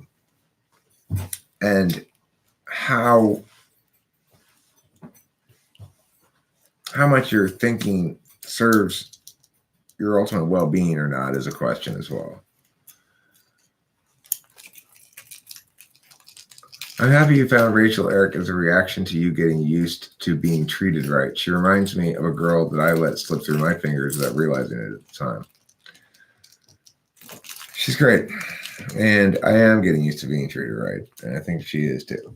Yeah. Yeah, I don't think either of us. I don't think anybody who's not, anybody who's not currently in a relationship with which they're really happy, then they're probably not used to being treated right, whether intentionally or unintentionally, whether it's anyone's fault or not. People who aren't compatible can't treat each other right on some level because there's something fundamentally frustrating about the other person. Whether it's a behavior thing or it's like I can't stand the way she chews or whatever. It's like there's a lot of shit like that.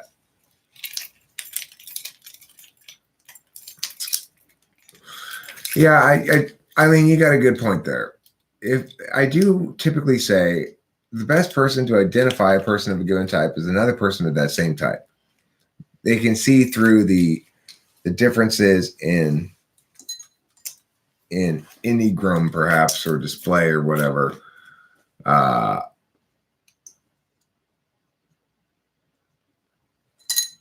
mean, Tom Jickelson, it doesn't though. It doesn't. So socionomics, the thing is, you can't get it right if you don't have the foundation right, and they don't have the foundation right. So they're not getting those things. May be decent heuristics or less decent heuristics, but they're not going to give you anything definitive. It may give you, maybe though, it's possible those decent heuristics together, let's say they are all decent heuristics, and that if you use them all together, that you'll get the right answer 75 or 80% of the time. Maybe that's the case, but they're still just heuristics.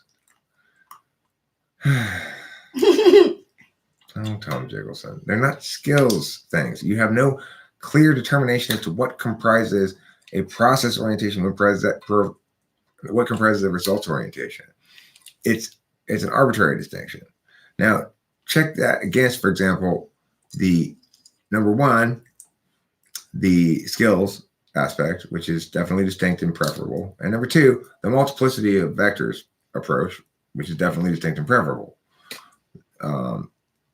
If not those, if you're going to do vectors, there's no reason why you should only stick to 2 or 3, and there's no reason why you should prefer those when the vectors I articulate are certainly more well tested and proven because I have the system right. So then socionomics doesn't. It gets some things wrong that make shit that it suggests is fruit from at least a semi-poisonous tree, and so you're going to have problems when you try to do it. It's not saying socionomics is going to be wrong most of the time. It's saying that if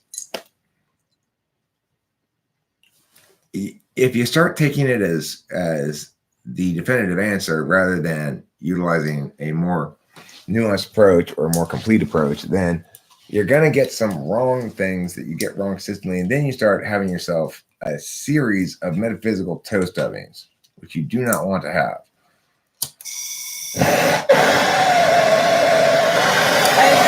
Black.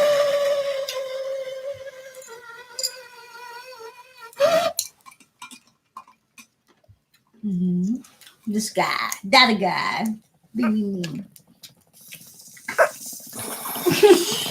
Well, that's been proven by me and published. A lot of the typings have been published. Typing sessions have been published. So you can go evaluate the methodology yourself and see it in action.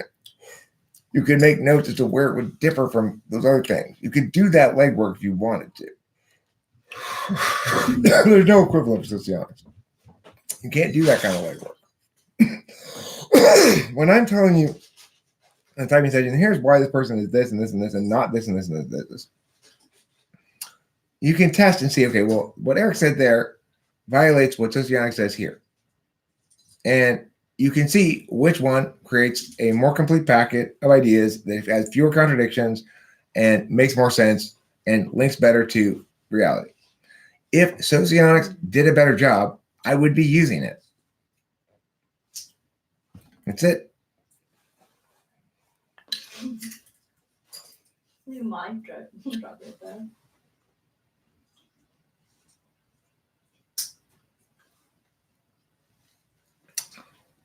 Now, I don't expect you to buy that as an argument necessarily, but my point is I've made a bunch of arguments. I have typing sessions. If you really want to say that this sociological approach you're talking about is preferable, then find an example, or respond to some of my arguments, or say where I'm wrong, or something like that. You're just coming out here and saying this other thing is better. Well, okay, well, why is it better? How is it better? You have something to actually compare against. You're making comparative claims, but you're not referring to the thing you're comparing against at all.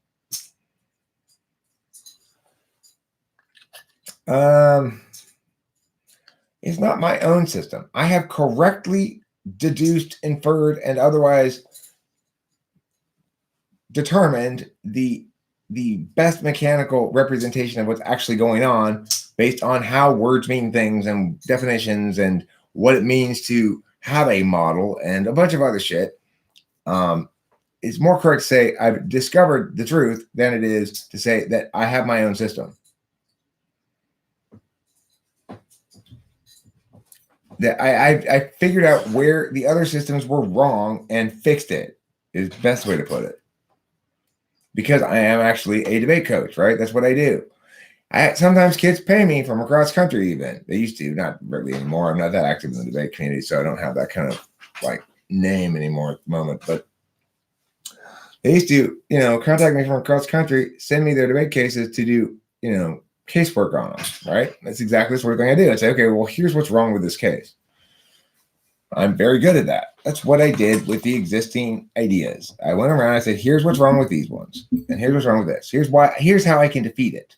And I kept doing that. And I kept refining until I couldn't defeat it anymore. If I can't defeat the case, very unlikely you can. So I feel confident about what I'm doing and what I'm saying. It's not like I just threw it together one day and went with my first gut instinct. I failed a couple of times in the process of trying to put it together. I went down a couple of wrong paths.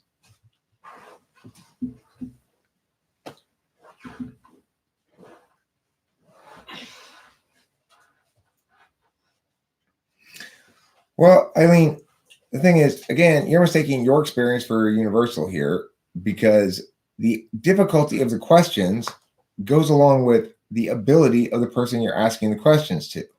There's no reason I'd bother asking a very hard question on TI to somebody who can't answer a very easy one, right? There's no point.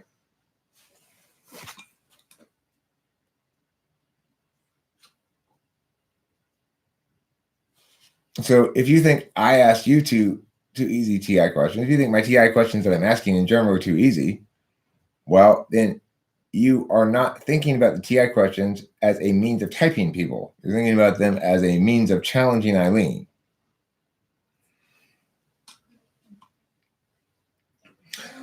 What functions do you think were most used as you came to your conclusions and how? TI and NE and NI. The TI was used to dismantle the other wrong systems and figure out what was wrong with them, and also to understand the basic idea of the whole thing in the first place. The NE was to fill in negative space with possible things. The NI was to eliminate those possibilities that didn't work and lock it into place until I found something that actually made perfect sense. And you could link to various shit and sustain. And it had what I call a three-legged table, where you got three elements of the thing, at least, that each mutually support each other. So that everything's got two things of support, so that if you knock down one supporting thing, nothing ever actually gets knocked down, so you knock down two things. It's a debate case approach that I take when I can. Not every sort of thing is conducive to that kind of case. It's, as far as I know, it's something I'm sure other coaches may do something similar, but I didn't get it from anywhere, It's just something that I realized about how to construct debate cases to make them a lot more bulletproof when you can. And you can't always. It depends on the thing you're arguing about.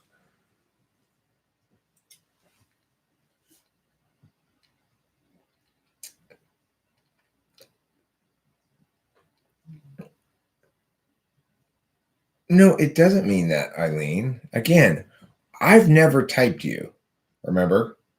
So you don't know how hard the TI questions I would ask you would be. And you don't know what I would conclude from your answers. That's my point, is you're judging the TI questions I ask based on TI questions I've asked other people in videos. And as I've explained in the past as well, I am limited somewhat by my FE. I am limited somewhat by my FE. I don't like to press on people's TI if it doesn't seem like they're comfortable with me pressing on it.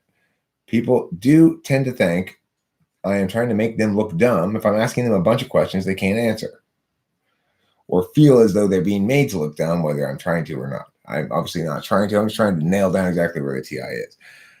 Would I be a better typist if I ignored that FE entirely? Maybe.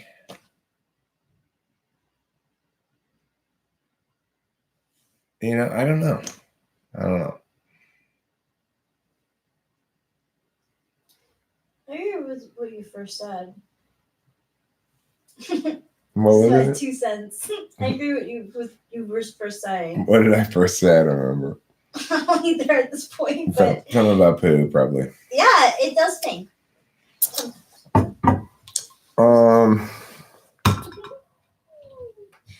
poo.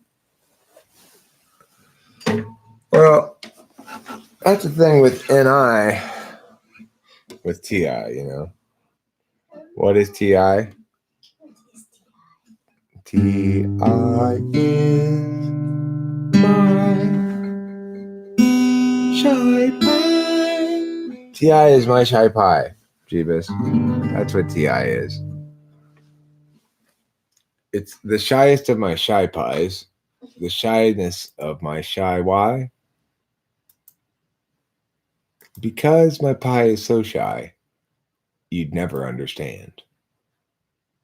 You'd never understand me because my pie's so shy. Aw, I like that. You'd never learn to land me or ever wonder why. Let's see. Oh. If Jesus was people but absent of sin, he must then have struggled with regular men or women as well as per company present, with each of us warily eyeing the essence. Does virtue require a rational take, or is virtue that's reasoned invariably fake? Does musing itself just distract from the flow, or is care better served by deliberate and slow?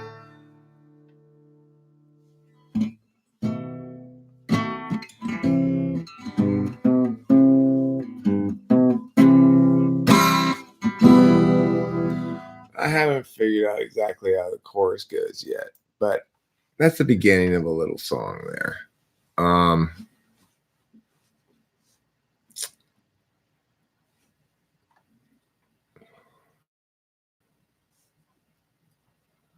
I try to sprinkle in all kinds of questions. Questions like, what's your favorite bird? Why is your knee like that? Go away? That's not a good question, Isaiah Rude.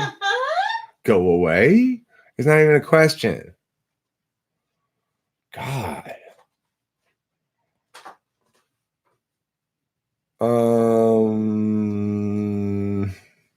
Eric, did you finish that group project document from a few streams ago? I'll return to it. Perhaps in the morning or something. Who knows? Maybe after this stream. The 2-hour stream. The stream that'll wear you out.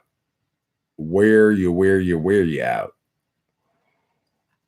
Wear you out. I'm worn out. Who would been in high heels?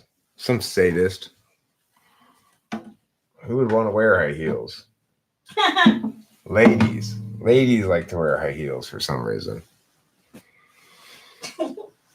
How much cheese do I eat? Just a regular amount of cheese, to be honest. No unusual amount of cheese. I do like cheese. What are my spirit animals? Well, I'm a Chinese pig. I'm a jaguar. I'm a panther. I'm a leopard. What are other tough animals? I'm a lion. I'm an alligator. I'm a dinosaur. I'm like a Tyrannosaurus Rex. Ooh. You who would go better with a moon pie? You who would go better with a moon pie? That's a nice sentence to say. You who would go better with a moon pie? That was a nice sentence to say. Rattlesnake silver tongue. I'm an extraterrestrial mole rat. Hambo's a rhinoceros. I am Falcon. How about that? That's pretty tough.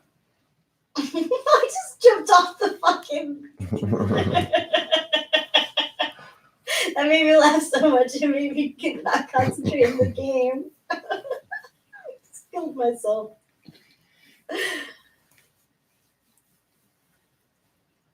All right, so listen. I know who Dr. Lionel Sprinting Wolf Casaclow's spirit animal is. It's obviously the wolf. Not just any wolf, those that sprint. Ooh. Careful for that. Eileen says her spirit animal is koala because Rachel described me perfectly at the last stream. They're vicious little creatures. I think she should be telling me something like that in the car. Tufted titmouse. Octavio Silva. Your spirit animal is tufted titmouse? That's hard to say. Tufted titmouse. Tufted titmouse. Tufted titmouse. What accoutrement are you? An accoutrement is something that you could put on top of a salad or some other dish to give it extra pizzazz. Okay. My spirit accoutrement is the crunchy country crouton. I like croutons a lot. That's my spirit accoutrement. Okay. Koalas almost all have chlamydia. I did not know that. I'm so glad to know that. What is your spirit accoutrement? My spirit accoutrement is the crunchy country crouton. Please share with me your spirit accoutrement. There's lots of different kinds of accoutrement. The sunflower seed is an accoutrement for sure. It's me. Somebody already got dibs on it, Rachel. Is there heaven for an INFP? Said the sunflower seed. She's got it. Rachel explained how they behave when people approach them. Oh, by tearing their flesh off of their face. The internet say Leonardo da Vinci possibly invented the high heel. I voted definite maybe on that. I think that maybe Leonardo da Vinci told Benjamin Franklin to invent the high heel. Thought about that? I think it's a ferret, Winston's mom. That's what I think your spirit animal is. What's your spirit accoutrement? A turtle's not an accoutrement, first of all. That is not an accoutrement. If you're putting turtles on your salad, shame on you. Our little reptile friends deserve a better fate than just salad toppings. Okay? It's not just salads. You can put this accoutrement on chili, like a bowl of chili. American word for chili, you know. Roosmoo's spirit animal is a barbapapa, but that's because we have an equal amount of spine. What's a barbapapa? Oh, no. Now we've moved on from animals to accoutrements, first class. We're talking about what spirit accoutrement you are. I'm the crunchy country crouton. What's your name is a sunflower seed. You could be a given kind of dressing. You could be shredded cheese. You could be... Ooh, could I be mozzarella cheese? You could be mozzarella, sure. She's shredded mozzarella. That's Rachel Lapalosa, shredded mozzarella. What's her name? Okay. Here we go. Ghost Rider's roasted garlic chips. Good accoutrement. Nice accoutrement. Good call there. I like that. Is there heaven for an IFE? She's the sunflower seed. Okay. Are you gonna do some palm reading tonight? Yes, Jeevis, I am. Your palm says you're gonna have 4 or 5 kids. They're all gonna be hateful little punks who make your life miserable. There. I read your palm. Burn. Burn indeed. Your career line on your palm, if you were to have a sound, it'd be like this. Meow. Sorry. Hate to bear the bad news. Be the bearer of bad news. Chris Chapman is a chestnut as an accoutrement. Interesting choice. I wouldn't have thought of a chestnut. Eric Moore, Italian dressing. Good choice. Simple oil vinegar mix with some spices. Can't go wrong there. What about hazelnut? I like hazelnut. Hazelnut? You know what you could be? You could be a shot of hazelnut liqueur. Frangelico hazelnut liqueur. Is that an accoutrement? I think we're getting into liquors at that point. Okay, let's switch over. What is your spirit alcoholic beverage? Brian Goss is a Miracle Whip sandwich. Now that, wow. It's only an accoutrement if you cut it into finger sandwiches. Then it's an accoutrement. What's your spirit alcoholic beverage? I'm going to say mine is probably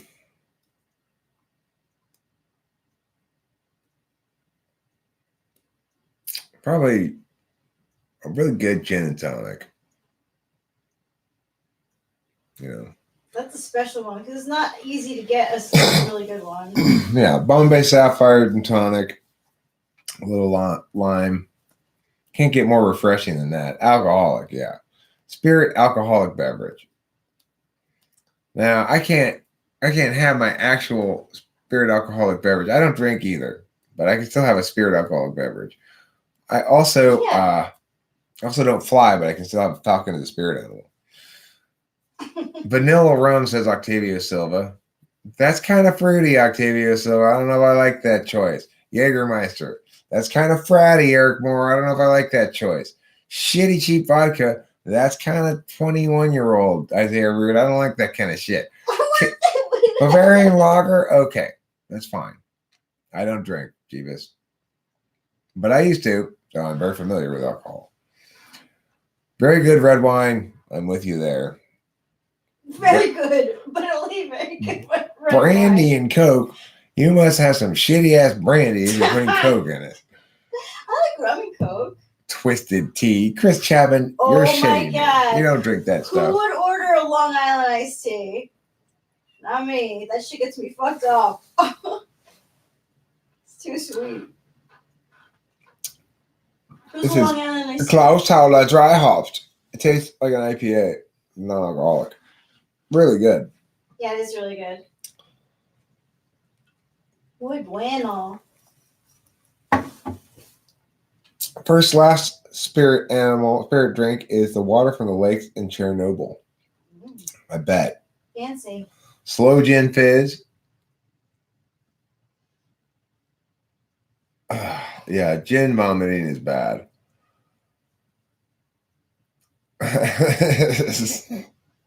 Excellent question, Jeeves.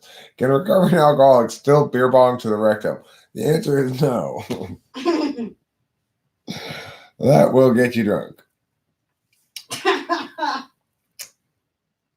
Sweet and alcohol, bleh, no bueno. I agree. Rum and Diet Coke is actually pretty good. I hate Diet Coke, and I don't like rum either, really. Sternberger, I don't know what that is. Some sort of German beer is probably okay with me. Yeet Nog. What's Yeet Nog? What's Yeet Nog mean?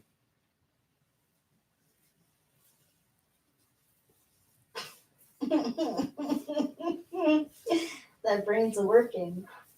Yeet Nog. I want to know. Inquiring minds want to know. Newt Newt Nog. What's Newt Newt Nog? Newt Newt. What's Newt Newt? That might be from Rick and Morty. Smirnoff Ice is great. Jeannie Gray. That's my drink. I used to steal That stuff is terrible. Smirnoff Ice. That's what the kids used to drink. In like the 2000, like. It's like saying you're a Zima fan. I don't remember Yeet Nog. Oh, it came from Huel Log? Oh. I don't remember. Was it from a video we made or something? Is new Rachel? Oh. Jeebus, will you stop trolling and inciting with your inciting trolleries? With your insightful trolleries? Insightful trolleries, not insightful like SIGHT, but insightful like inciting. I drank Smirnoff Ice when I was 2. Might as well. Yes, Rick's an ENTP. People have told, before I saw Rick and Morty, a shit ton of people would say to me over and over again, you have to see the show. You're the same as that guy in the show. And when I watched it, I was like, yeah, kind of, except no ENTP love being is a venti. Same reason why Tony Stark's a bullshit character. Rick is a bullshit character. ENTPs don't have that good a TE. They don't actually accomplish things, really. No, it's true. Rachel made the point, and it was a great point. Who isn't actually ENTP is Doc Brown in Back to the Future. He only ever actually got one thing to work, and it was because he hit his head in the bath in an NI moment. That's an ENTP. But, Rick acts like an ENTP in all ways other than his effectiveness, Yeah. His effectiveness is not consistent with an ENTP, but in all other ways, he's an ENTP. Yeah. He's the one who hasn't quit drinking yet. Exactly. All right, Hambone claims Fireball. Fireball, fine. You're claimed. Eileen. Is Hambone an ENTP? I think Hambone's an INTP. I see that, I don't know. Fireball hurts my stomach. I haven't seen Orange is the New Black. I don't know who Nikki Nichols is, but I know that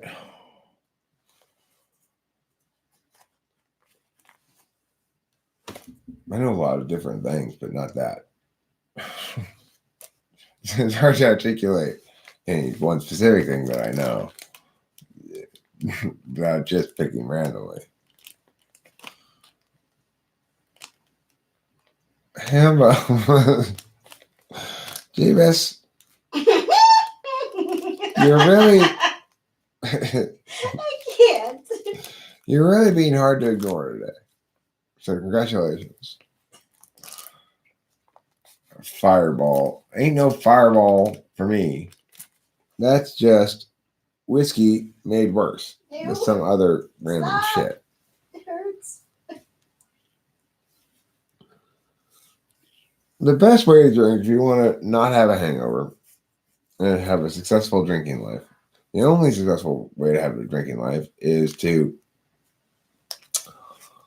basically not drink all day, stay up fairly late, and then have a late dinner and have really good wine with late dinner and then go to sleep right afterwards. That sounds actually really nice. Yeah, if you can pull that off, that would be a successful drinking career. Because really good red wine does not really get you hungover unless you drink a shit ton of it, like maybe. But I can't imagine being, usually don't have that much really good red wine. And if it's late and you're eating and you're drinking the red wine, you're going to want to go to sleep afterwards, and everything's going to be kosher. But it's, for people like me, it's just not possible to execute such a plan, really. I know myself. And it's also, I think Sherlock's probably an ISTP.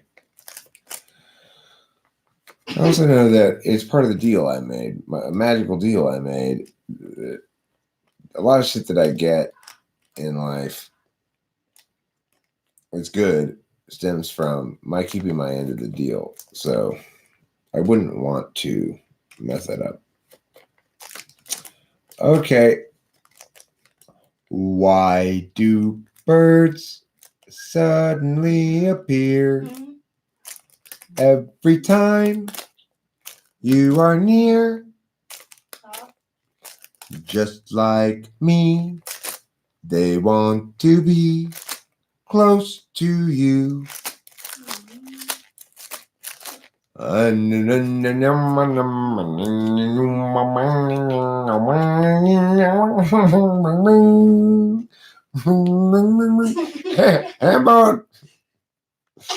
Somebody put a Hambone on timeout or something. Where's my friend? Why are you calling her a floozy? Ooh. Hambone's calling new Rachel a floozy. Ooh. What happened there? I don't know. I don't know what made Hambone decide to call new Rachel a floozy. Listen, aren't we all really floozies in our hearts of heart? I know I am. Deep inside of me, I have a floozy in my heart. Aww. I know, geez. Oh, if Rachel didn't do anything, don't call her a floozy. I mean, unless she wants to be a floozy. I don't think she does. Doesn't floozy have to do with like alcohol too? Well, I do like the word floozy. It's not one you hear very often. No, you don't ever. I think my grandma used it back in like 1995. That's the last time I heard it. Rachel, I think it's fair to say that Hambone has a crush on you. Yeah. I think that's probably the best explanation. Hambone, please do not, shoot rubber bands at the back of Rachel's head because you have a crush on her, okay? Floozies like high heels. Floozy La Pelusi is not a good name for a porn star. Who said that? Winston's mom. It has to be something like floozy gash or something. Floozy gash? Yeah. I like that. Or gash floozy.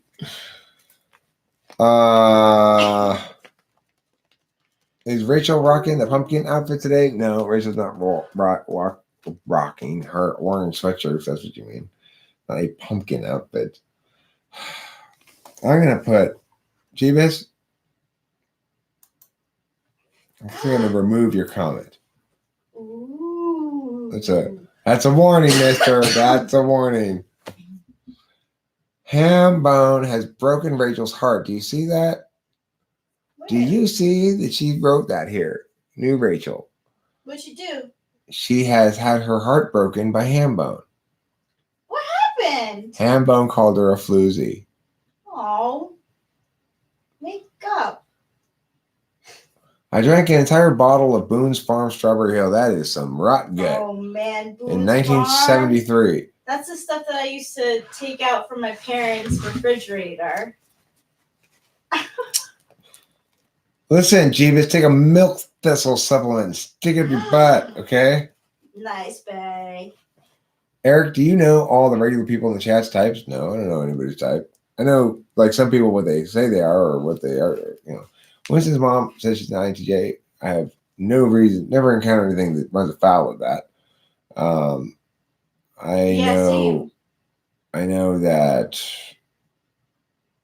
Who else do I know around here? I don't know who anybody else's type is, really. I don't know. Jean Grey is, I guess, an INTJ. Hambone's not on timeout. Hambone got a finger wag, though.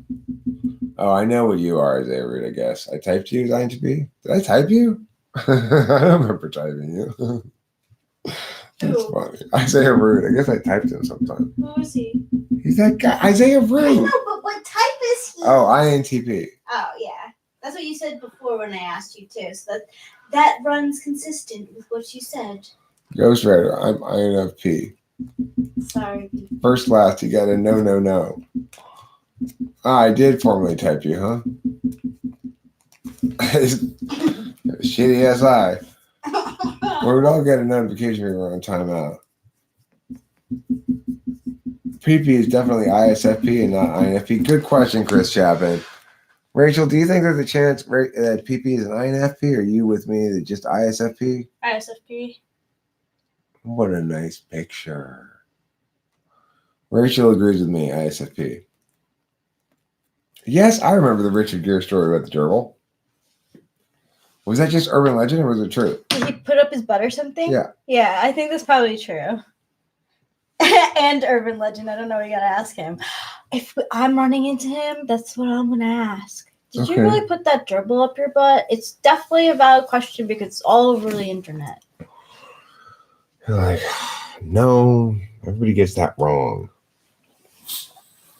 I pulled it out of someone else's butt. What are you? I don't know, Rachel. I mean, I remember what Hambo, that's what Hambo answered that question. He answered it in a somewhat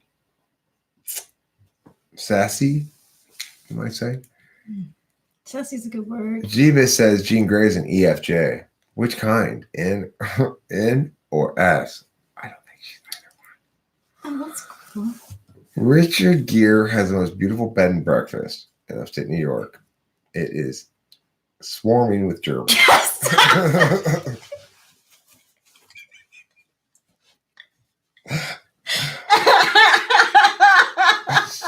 Swarming with gerbils is a good name for something. That should be a song. Richard Gere's Richard Gere's bed and breakfast is swarming with gerbils. That's a line in the song. Mm-hmm. What rhymes with gerbils? Goebbels from World War II. Goebbels. Yeah. Just like Hitler had, whoever had the bed and breakfast. Just like Hitler had his head and muskets and also had his Goebbels, so too Richard Gere had bed and breakfast filled with gerbils. There you go. That's done. Good joint. You want to smoke that joint? It's not yet finished, or you could smoke a bong rip or a pipe pit or whatever you prefer. I like the way that you had it before with the stuff on it. You want the liquid butter plus concentrate for a maximally THC intensive smokage of the marijuana. Can I give you a kiss? I would love to give you a kiss, my darling. I'm going to use my lips. Here, why don't you lean over to me so I can demonstrate how to properly kiss for people? Let's lean way over. There, perfect. Everybody see that? That was how to kiss. You missed it? You were slightly off camera? Oh, I'm sorry. Do we have to do it again? You know what? Maybe at the very end, after you pull these bong rips, we will demonstrate for people how to properly kiss. Rachel and I have been doing some science work, some work here in the lab about how to properly kiss, and we figured out the optimal kissing approach, factoring in all different factors: teleology, individual authenticity, social grace, effectiveness at arousal, all the different factors. And we've concluded that a certain way to kiss is the best way to kiss. You believe you're an EHP, Rachel? Ass full of gerbils?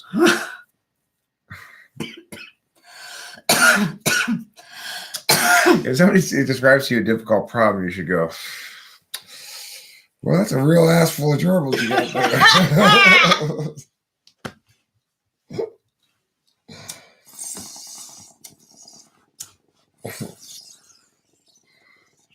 Well, a good expression, a good idiom for a complicated problem.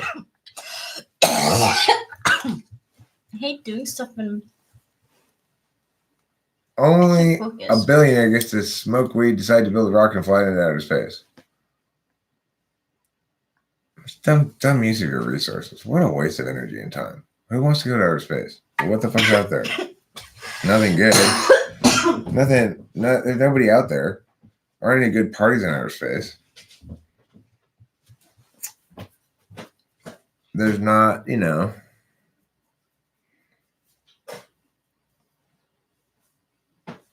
I mean, I don't know what the fuck type you are, Rachel. I haven't even spoken to you before. I just read words you typed into the live chat. Yeah. I know that you are welcome to work as a waitress Mhm. at Wrong Hole, like the future restaurant that Rachel and I are going to open up. It's a restaurant that just serves the anuses of various different creatures. And I am in advance hiring waitresses to work there at Wrong Hole. Sneaky ding-a-ling, Wamafow. Rachel's a fountain of misinformation. Jeebus, I think ass full of gerbils should continue to be your state of being.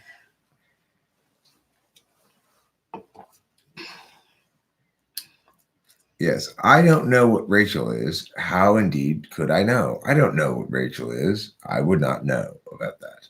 So Have you you don't heard of get typed. System 1, fast, intuitive, emotional, System 2, slower, more deliberative, and logical, thinking in psychology? How do you think this concept relates to cardinal functions? Well, I think we've gotten some things backwards there. Specifically, I would say that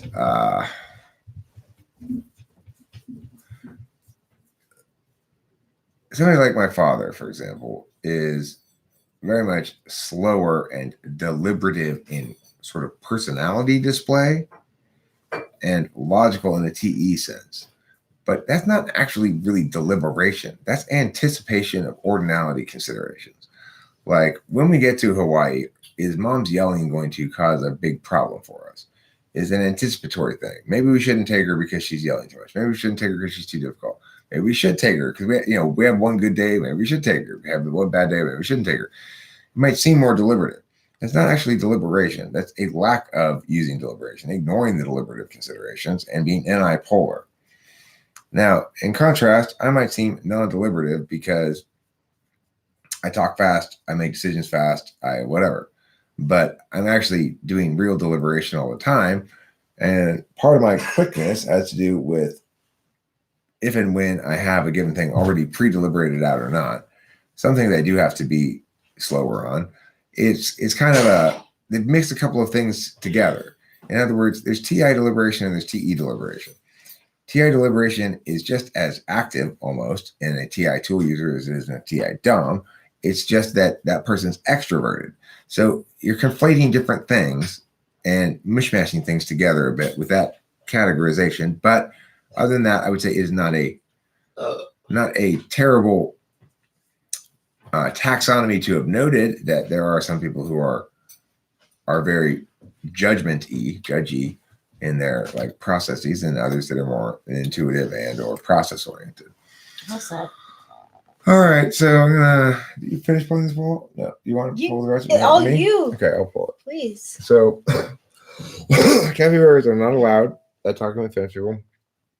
I've already said to them that no giant rodents are welcome.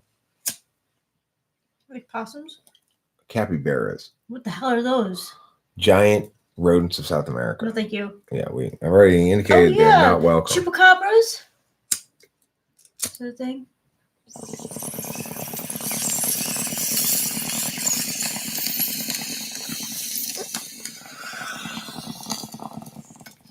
In my like zoology thing, I'm an aardvark, like Arthur.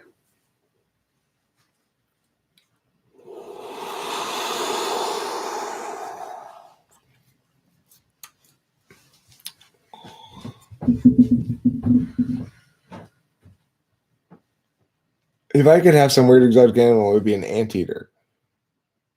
And no, why would I funnel ants up my ass? Weirdos. That's a good one, sneaky dingling. All right, aardvarks are epic, as are anteaters, and are aardvarks named anteaters. Good night, sweetheart. It's time to go. Don't forget to eat plenty of cheese. Oh, a rat named Arthur. Aww.